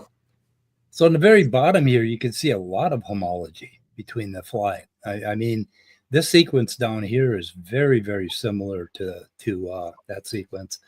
And I'm not sure overall what it is, but it's interesting that this gene still functions in two different ways with all of those mutations to create two entirely different animal body plans. And then BMP4, if you look at that, I got it here. We've got somewhere. Okay, there's BMP4. And let's see, do I have to? Okay, so BMP4, its function in mammals is TGF. And it also belongs to a huge gene family. So this gene copied, duplicated, mutated, turned into another protein and another protein, another protein. And there's nothing random about that. That is a network of development, basically, that happens in every single one of these genes. And it goes all the way back to those prokaryotes 4 billion years ago, or the very first cellular functions. So bone formation in adult animals, let's see, osteoblastic commitment. That means it tells your cell that it's going to be a bone cell. It has that messaging, but it has a whole bunch of functions. It's important in neurogenesis, in the generation of new neurons, like in your temporal lobe, bone and cartilage metabolism. It works in fat cells, helps differentiation of the uteric bud into the ureter, which is interesting. So it helps in kidney development. I mean, this same goddamn gene is used in a number of different ways in this developmental process. And then it gets mutated and put into another animal, and it does sometimes the same exact function. Why did God mutate it? I say that God's pencil got dull because he did a lot of thinking, right? Obviously.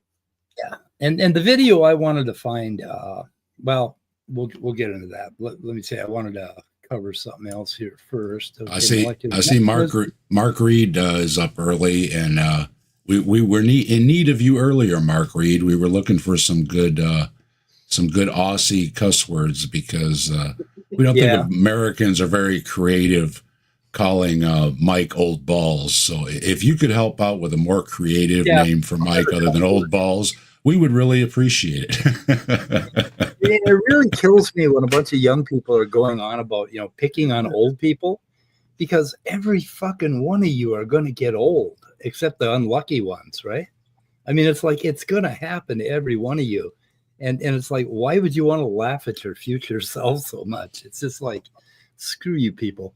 Fucking ageism pisses me off. Anyway, this is the toll signaling pathway. And this is just one of those things where I want to show you, it's a Rube Goldberg machine, basically, but you've got these, like you've got this Easter protein and a Spatzel protein, and they connect up, and then they basically, or they're connected in the cell, and then they lose, the Spatzel breaks off, and it causes, it locks onto this toll dimer, and then it does something else on the inside of the cell, and then it gets phosphorylated, and then it creates another mechanism, and if there aren't any proteins to degrade it, like if cactus isn't around, then it'll get into the nucleus, then it locks on, and it expresses the gene.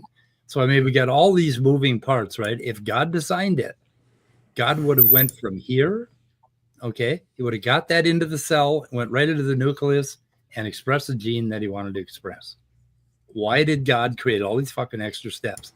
And then when you look at these pathways, there are other alternative pathways where the same proteins interact with other proteins and do totally different things. And it becomes this complex tree.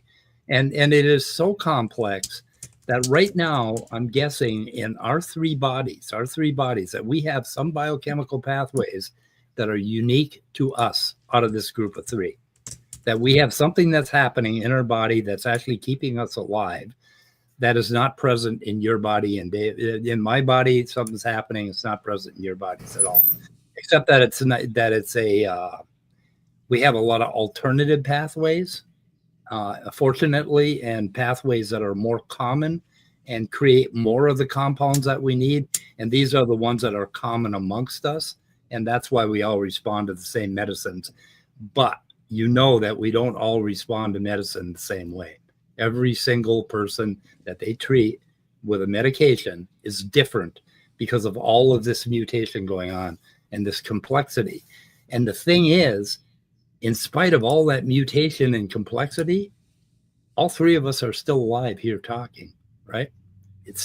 Life is amazing in how many different alternative pathways it has to keep cells functioning the way they function and to keep us alive for almost 100 years. Very, very interesting. Anyway, what else? Austin's making fans too. You're so popular. Now, the other thing. So when we look back, I've got a paper here. Called. Oh, and hey, Austin, I just want to let you know some of your comments are showing up on my channel, not on Mike's. So Austin's been saying hi to some folks in the chat, and on Mike's channel, it's showing up on mine. So I wanted to let everybody know that Austin did say hello to folks. So. Okay. It doesn't differentiate when you drop the comments in here, Austin. It doesn't go to the particular channel. So. I'm in StreamYard, so yeah, it should have just gone to odd. It should have gone to both of them, right? If you're in StreamYard. Yeah, it's picking and choosing. So just FYI, hello everybody on both channels. We're dual streaming on my channel and Mike's channel. So hello to everybody. There's lots of hellos out there. If you didn't get it, you got it now. Hello. Thanks for joining us, everybody. Yeah. So this is a paper expanding the family of collagen proteins, recombinant bacterial collagens of varying composition form triple helices of similar stability. Now, collagens are something that we thought were only present in animals because that's the stuff that binds your cartilages and your ligaments and binds your bones and your cells together. And collagen is very important for a multicellular organism, right? So what the hell are they doing in prokaryotes and bacteria? And they found homologs out of the 25,000 bacteria that we've basically identified. I think we've sequenced about 5,000 of them, and they think there are like millions and hundreds of millions of different sequences out there that we don't even know about yet. So when you look at how these proteins formed, like collagen, for instance, has this repeat, which is right here, glycine, any old amino acid, and then tyrosine. Yeah. And so it has this repeat, and it has this sequence over and over and over again. And then you lay two of them alongside each other, and it forms an extremely stable molecule, basically. And they found these remnants in bacteria, and they're not sure what they do in bacteria at all. Well, in some cases, we figured it out. But so anyway, you take any of these gene families or these genes that we have, and you look back in the very, very tiny, I mean, we just have done one little tiny speck, like one speck of snow in a gigantic parking lot full of fucking snowbanks, right? And that's how much we know. And we found all of this homology with these existing protein families today. And then our protein families amount to, like, some of the ones we have, I think zinc fingers, we have like 700 of them. And you can go all the way back to prokaryotes and you can find homologs. And you can do what I did with this blast sequence over here, line them up and take a look at the homology of any one of them. And it takes 20 minutes. It takes a lot of time to do this work. But every one you do, you will find amazing similarities. And then you find these amazing differences that, you know, it's like when you start thinking about how proteins work and how they fold, how they stick together, how they stick to cell membranes and all of that. And you can see the amazing amount of combinatorics you can get into with 20 amino acids. You know, with I think they have 4 different characteristics: acid, base, homophobic, and homophilic, hydrophilic, homophobic. Homophobic, you know, hydrophobic. I'm homophilic. We've got some homophobia on the mind with our current president, huh? Yeah, well, I'm homophilic, so anyway. But the more you look into this, this is all available on NCB Hive. There are programs called BLAST. You can look up any of these genes. They have tens of thousands of species that they've sequenced. And the problem is that we're just cracking into all this stuff now and trying to get a handle on how all this shit works. But there are, what the hell? I've got a little thing. So let's see, archaea, bacteria and archaea. So 20 to 25,000 validly published species of bacteria and archaea combined, with only a few thousand in archaea. And likely total species anywhere from millions to tens of millions, possibly even hundreds of millions to a trillion distinct microbial linkages. So when they say that they cannot find a homolog of a gene that is in a human in a bacteria, it's like we've only looked at 25,000 out of potentially trillions. So, I mean, that's why. So that's the amount of work that we have to do in biology. And everybody out there, become a molecular biologist. There's so much to be done. Anyway. And everybody on the chat on both channels, Rochelle dropped a link there. Go subscribe over at Austin. Help him out. Yes, definitely subscribe to Austin. And Dave, if you're here and you haven't subscribe Yep, to go Dave. both ways. Make sure you subscribe to Mike if you're on my channel, and subscribe at my channel if you're on Mike's channel. We all appreciate it very much. Yep. So, I mean, what do we want to know about this evolution business? Like, why do I believe in evolution? Oh my gosh.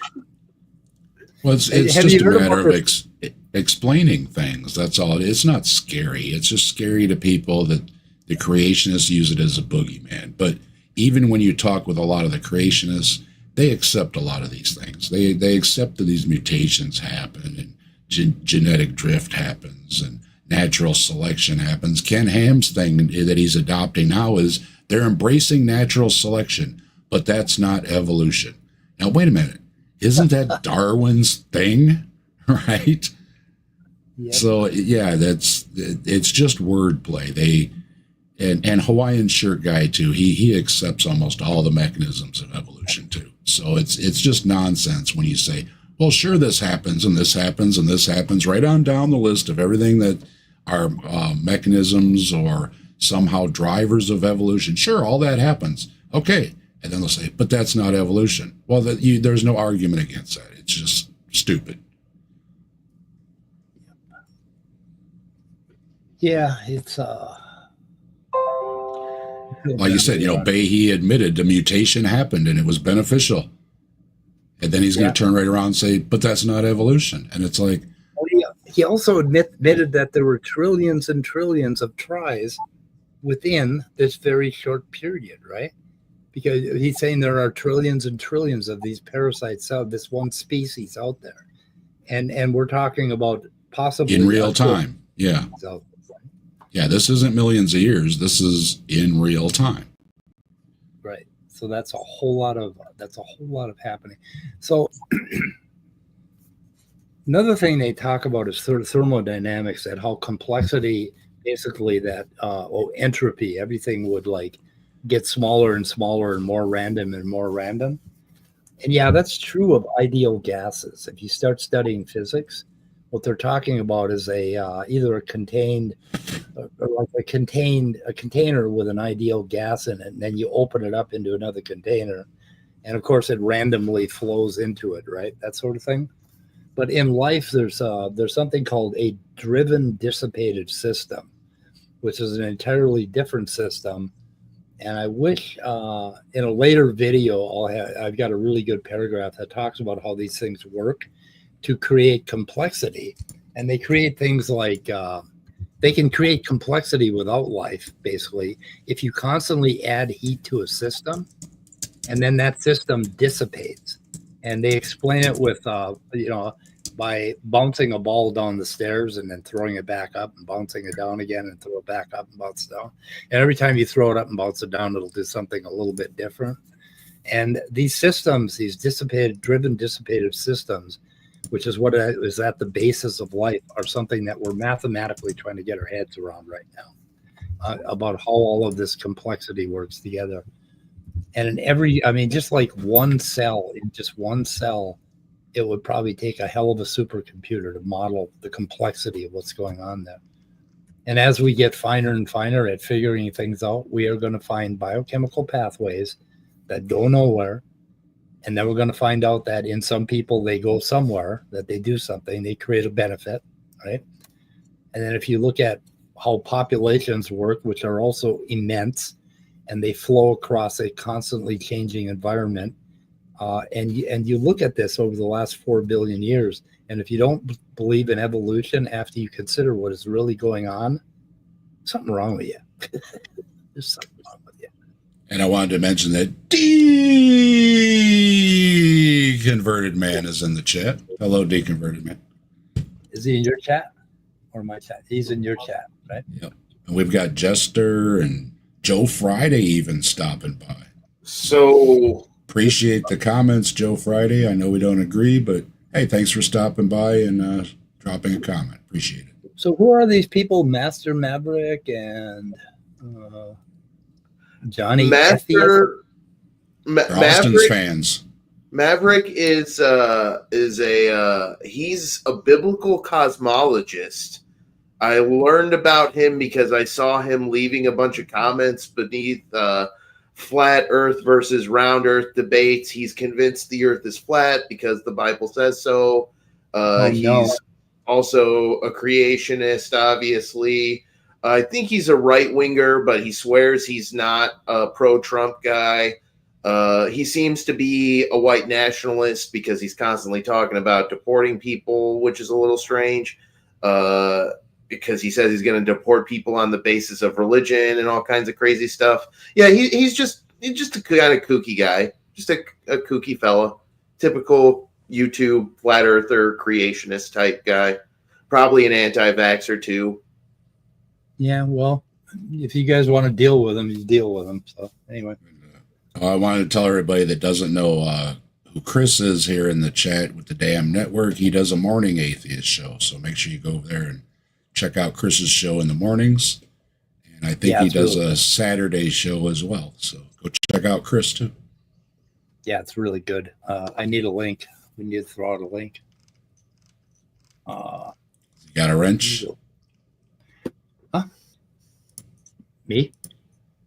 Does Chris have a wrench? I don't think he does. Does he? It- He does. He might. Rochelle, if you could drop a link for Chris, I'd appreciate it. Yeah. Rochelle said they will take care of it. Thank you, Rochelle. Much appreciated. Rochelle is another one of our great mods, by the way. We really appreciate the mods that help us out. Rochelle is right up there with Pragmatic Crystal and a lot of the other great mods that help us out. And thank you very much.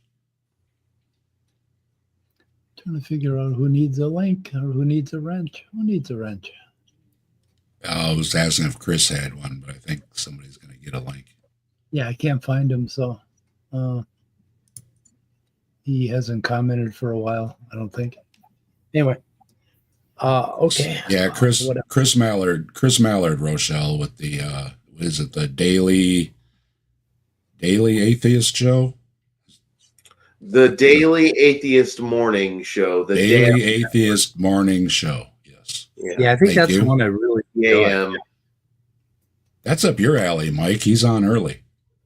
Yeah, I know. Yeah, I'm usually done with my first round of studying and sitting in my chair checking out Colbert and everybody on YouTube, and then I go and watch Chris or somebody like that. Thank you, Rochelle, and I will drop it over here as well.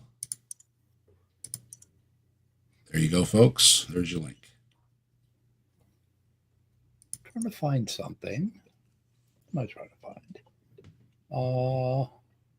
There's two ladies that have a hell of a following. I think they've got 250,000 followers, or maybe 1 million or whatever. And they get on and they rant a little bit every morning.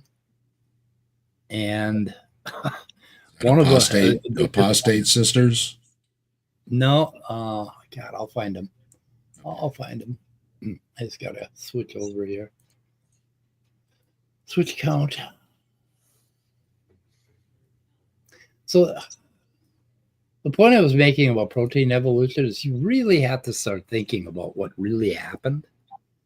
And what really happened is nothing like this bullshit that they come up with. I mean, we had a lot of, when the first cells formed, they probably formed on like minerals or something like that. And they encapsulated possibly millions of different little RNA and protein fragments. And I don't know why that doesn't work. Why doesn't that work? And so there were like all of these, short peptides, right? And in short peptides, there's almost always a little sequence that will fold up in some way and encapsulate a copper molecule or an iron molecule or something like that. And this thing becomes functional.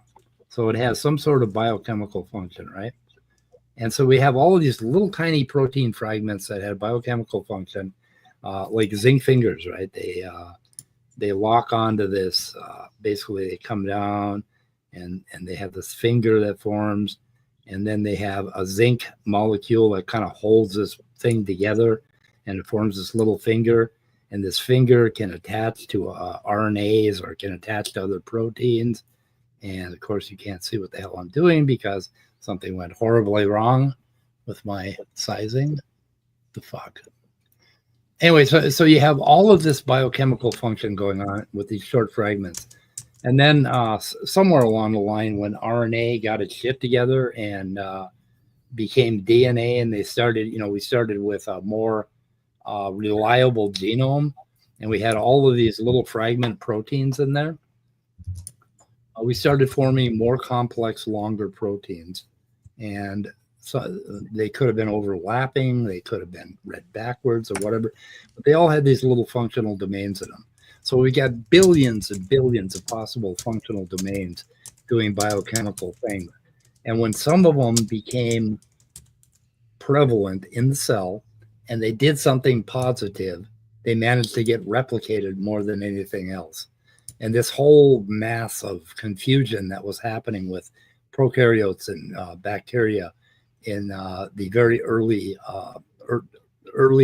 stages of life created all of these protein families that went ahead and started to diverge. And when we ended up with multicellular animals, we already had like a huge library of protein families already built. And all they had to do was recombine, duplicate, mutate, move into different conformations, split, whatever. And we ended up with new functions. And so the amount of complexity that the Christians talk about, and they say, oh, it's so complex, God must have did it. Good designers don't do complex, right? Good designers do simple. The simplest machine you can design to get the job done. And that is not what we see in life.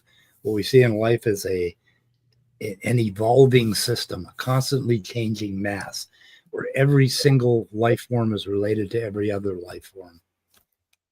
And it's kind of amazing. Anyway. And somebody was talking on another stream, I think it was Dapper Dinosaur earlier today, about Aaron Ra's phylogeny challenge. Are you familiar with that? Yep. And I think that's such a good one, because that gives us something concrete to point at and say, hey, produce this, show me an organism that doesn't look like it's related to anything else, that doesn't have any, that isn't in one of any of the existing sets of synapomorphies and isn't a blend between two synapomorphies. And you'll never find such a thing. But you should if creationism is real. Think about like a kid sitting at a Lego bucket and just playing with their Lego blocks and putting them together, all kinds of crazy, they'll make all kinds of shapes and things. If this is really how we're supposed to think this was made by this intelligent designer, by this, celestial draft board, shouldn't there be some things that don't have any of the other synapomorphies of anything else? Why is everything in that nested set of hierarchies? I don't think we usually get answers for that. Typically, it's going to be, explain where life came from, explain where all the energy came from, explain where the universe came from, and it's exhausting. Yeah, if I had a better example of gene comparison, I could show you the thing about conserved and non-conserved parts of the genome. And if you look at the non-conserved parts between a mouse and a human, you're going to find all sorts of variation in these certain segments. So there are some things that remain important and some that don't. And then you go a little bit further back and you'll find out that something that what is conserved between the two is entirely different, right? And the further apart the two organisms are in form and in lineage, the more differences you're going to find. And that happens every time. And I just don't think that a designer would do that. The thing that blew me away was something I was listening to. They were saying, well, God thought about this and he did this and did that. Well, wait a minute. Okay, you're omnipresent, omnipotent God who exists outside of time and space. He was thinking? They were talking about how he had to think about something and decide to do this or do that. It was on that channel, what the hell is the name of it? The Creation Unfolding channel. But they were talking about God like he was an engineer. And if he was thinking, to think about something, you start out thinking, you don't know what you're going to come to, what decision you're going to come to. To have free will or make a decision, you start out not knowing which fork of the road you're going to take. And then you cogitate for a while and then you make a choice. But they were talking about God like he was sitting around. Like it's obvious that God was thinking about this and thinking, and he thought, I need this little Tiktaalik fit. It was about Tiktaalik. He said, I need this Tiktaalik-like thing that lives in a swamp, but there isn't much water. So he has to every now and then lift up on the land. And God was thinking about that. And then he made this Tiktaalik, right? And then in another environment, he said, I'm going to make this other thing right here. I'm going to change this. And then I'm going to make this, after I made these beautiful humans who I love so much that I made in my own image, I'm going to make a chimpanzee that kind of looks like them and has the same facial expressions just for the fuck of it. I'm going to like sitting around thinking about all this, right? Deconverter Man dropped you a question there, by the way, Mike, in the chat. A question. It's weird that they argue it that way, Mike, because essentially what they're doing is they're going from an argument of one magician pulling a rabbit out of a hat. Hey, boom, here's the universe. And this thing's complex and it can complexify and the living organisms on it can diversify. And I don't have to do anything but that. And they're taking it from, infinite magicians pulling infinite rabbits out of infinite hats. Like every single diversity in the natural world now requires an act of special creation, a magic rabbit out of the hat from God. And it's like, why can't they see that they're more convincing if they just try the one hat? Like, why do they need it so badly to be the infinite magic hats that we can't see, that you can't reproduce? No amount of praying is going to make God perform another act of special creation for us to actually verify it. You just have to believe it on faith. There's no testing it. There's no refining it. I put it in private chat for you, Mike. Oh, okay. Why in the hell would God use the same protein and just modify a few parts of it to create another function? Like I showed you, the BMP and the DCP proteins in the fruit fly, in the human. Why would a God have to do that? Why would a God give a shit? Why would he be remembering or have a library of proteins that he had to draw from? Because he didn't want to start over, which implies that he's not omnipotent and not living outside of time. I mean, all of this just does not make any goddamn sense. The genome does not make sense as something that is designed. Okay. How is it that the chemicals that made X thing do Z thing in the first place? I don't know what the hell he's talking about. How is it that the chemicals that made X thing do Z thing in the first place? I'm not sure. Could you ask that question a little differently? Do you know what that question is? Maybe I'm too tired. Biological habituation, awareness being detected in an organism without a brain.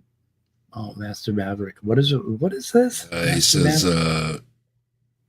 how is it that any chemical bit will do anything?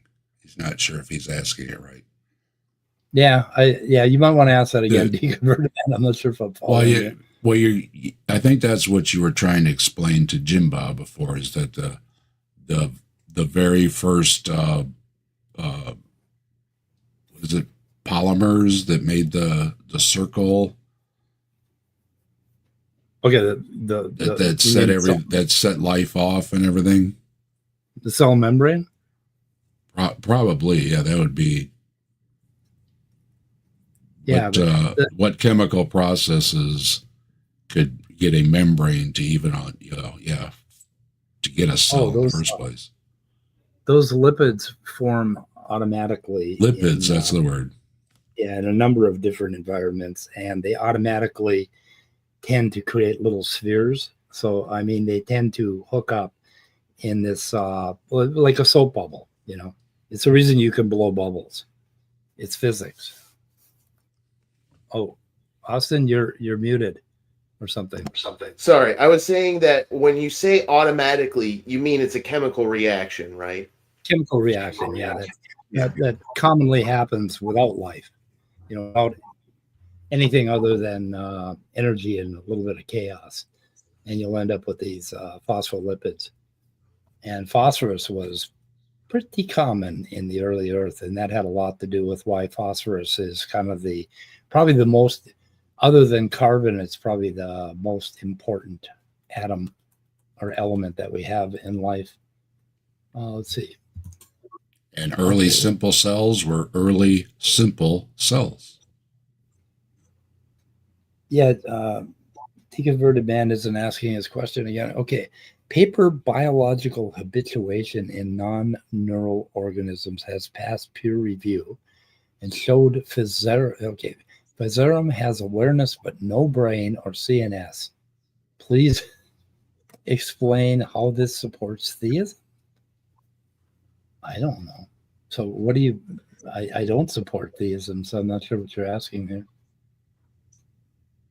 Non-neural organism has awareness. What is that? So slime molds. Is that what he's talking about?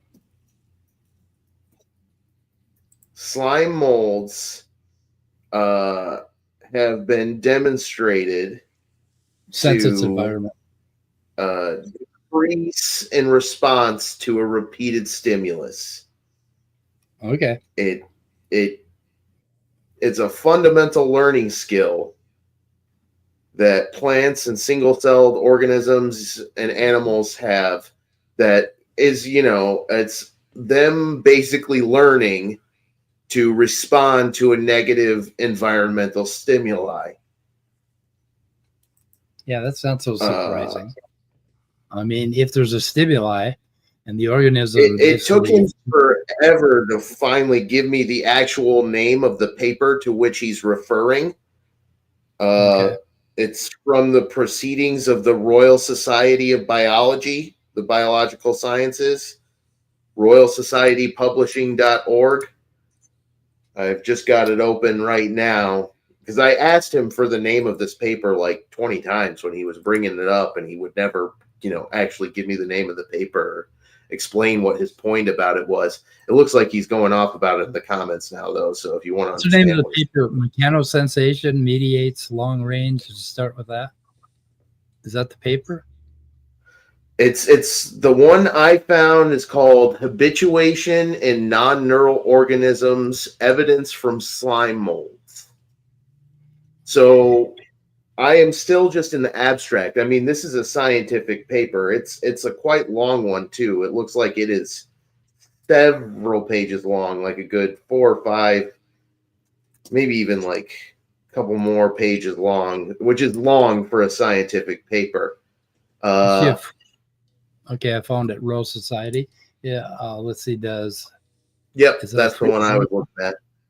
Free download. Let's go back to. Okay, it's also on NIH. Let's see. Here we go. Let's see if they got a download link here. Do you have a download link? Site full text. They don't. Well, you can probably deal with that. I don't know.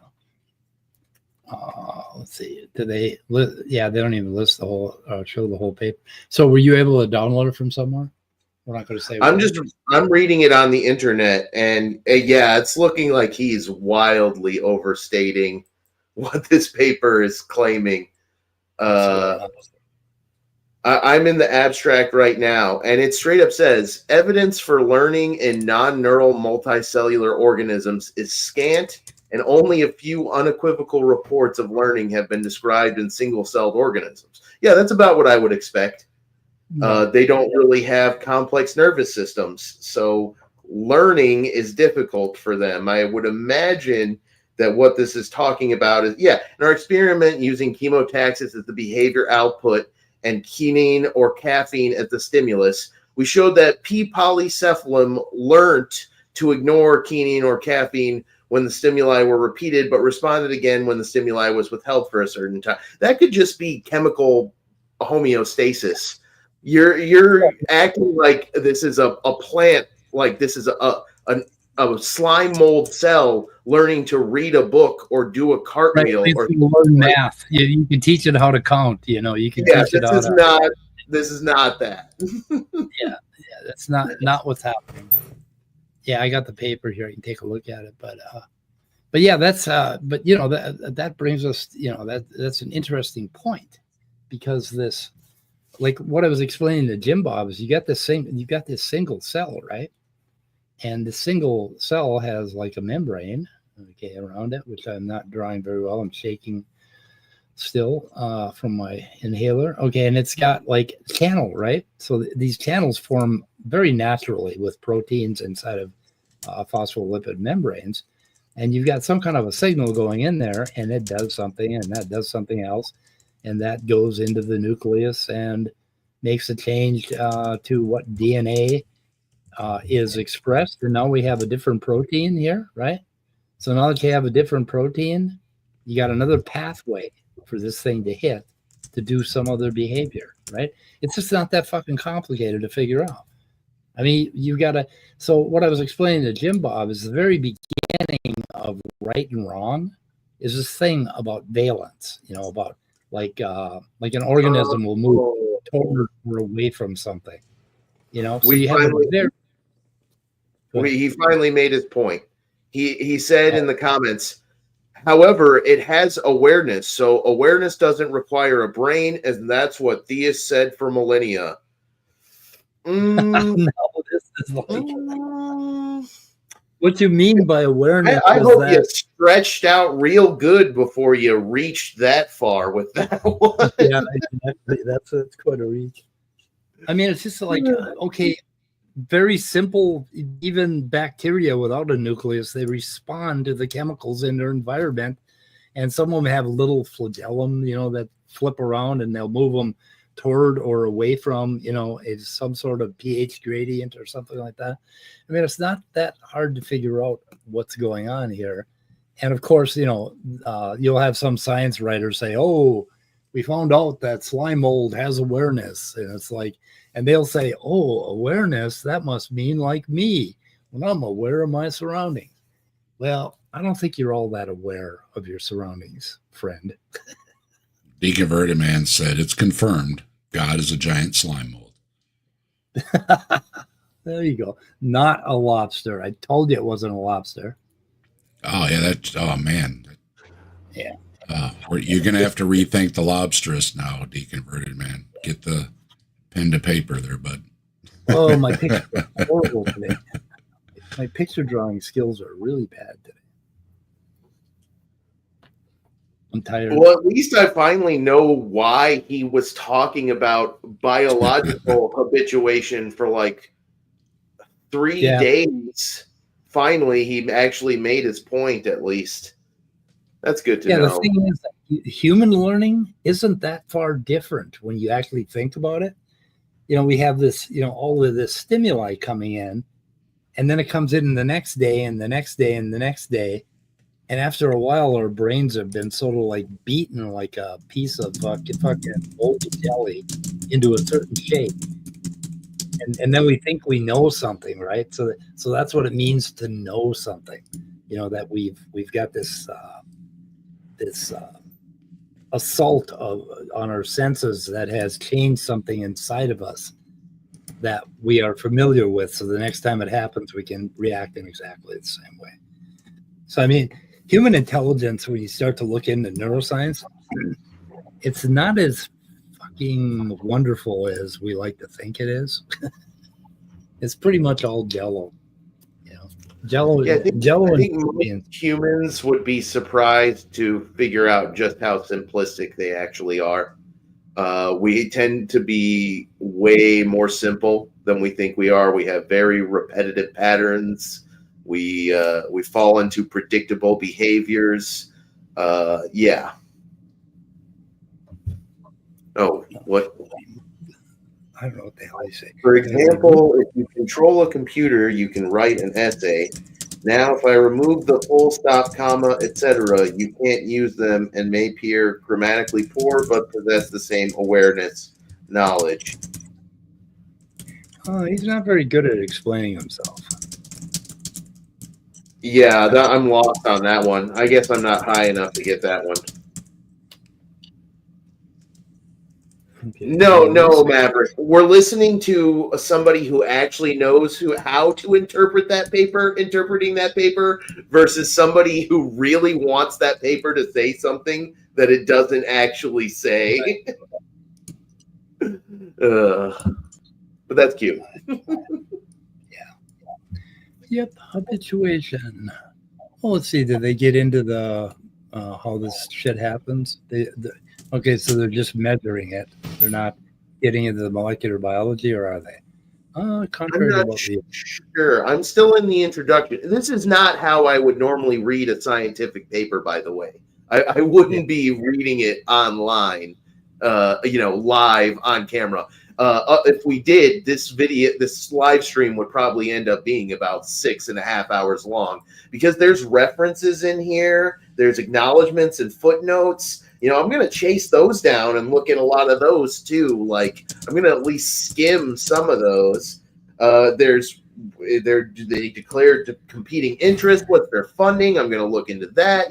This is reading a scientific article is a lot more than just seeing the word awareness and then jumping to a conclusion because you want that to be the conclusion the paper supports, even if it actually isn't. So it says, while the specific mechanisms of quinine and caffeine chemoreception in P. polycephalum are still unknown, the process is likely similar to that of the chemoreception across other single-cell organs. So, yeah.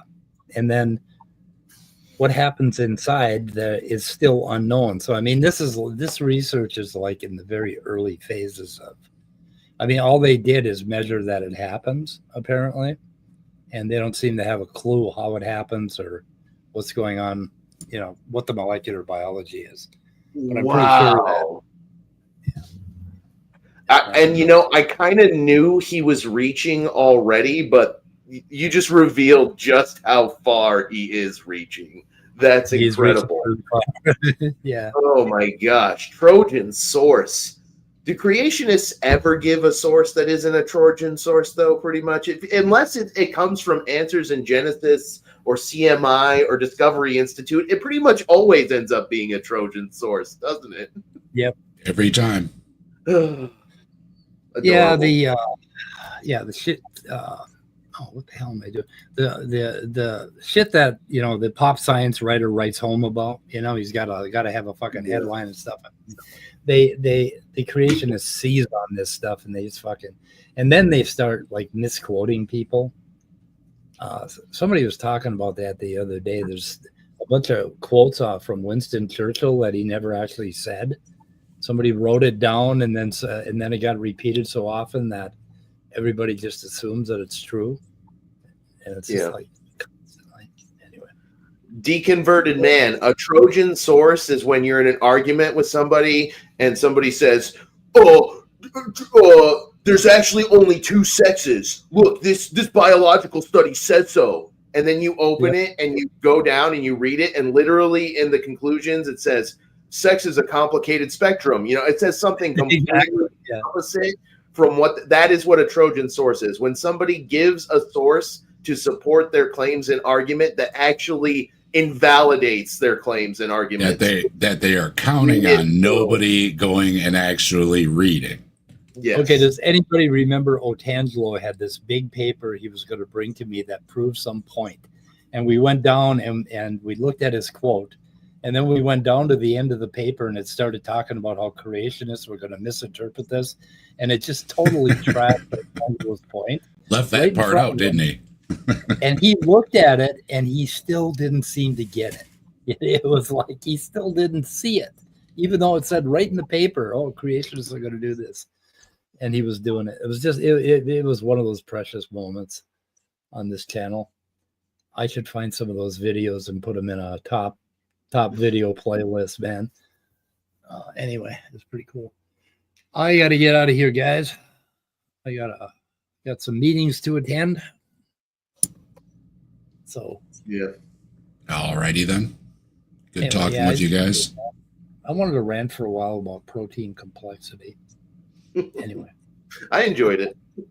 I've got a extra special channel to look at this Saturday. So if you haven't had enough extremely stupid stuff, wait until you see what I found for Saturday. Are you sure that guy isn't mentally ill? He's got a bunch of fans and me. I mean, I think personally he has an attitude. I do try to look for things. I have skipped a couple videos because I thought, these people are just not right. But this guy, he seems to have an attitude, and he says a lot of derogatory things about atheists. So I don't think so. I think he knows he's in his own mind. He's just really far out. He's way out there with the block time thing. Like, we don't need memory because if block time is true, we're right there experiencing all our memories at once. And it's like, what the fuck are you talking about, dude? Yeah, I had to turn him off after a while, but yeah, we'll take a look at him and see if he's normal or not. But I mean, And, Deconverted Man said he was unsubscribed from your channel, Mike. So once again, this happens. So everybody, if you haven't seen any notifications or anything from channels that you usually do, you might want to go there and check the subscriptions. Yes, they do. I don't know what the thing is, but yeah, every once in a while I've noticed it too. It's like, I haven't seen somebody in a while, and I go and I look and I'm unsubscribed. So and I bet they do that. Check on folks. Yeah, I bet they don't do that to bigger channels at all. I bet they only do it to small channels. I would think so. Yes.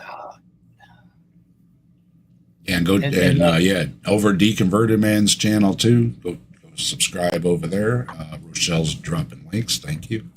Subscribe to everybody. Everybody in the chat has got a channel. Go subscribe. And if you think you're already subscribed, check anyways, because YouTube might have unsubscribed you.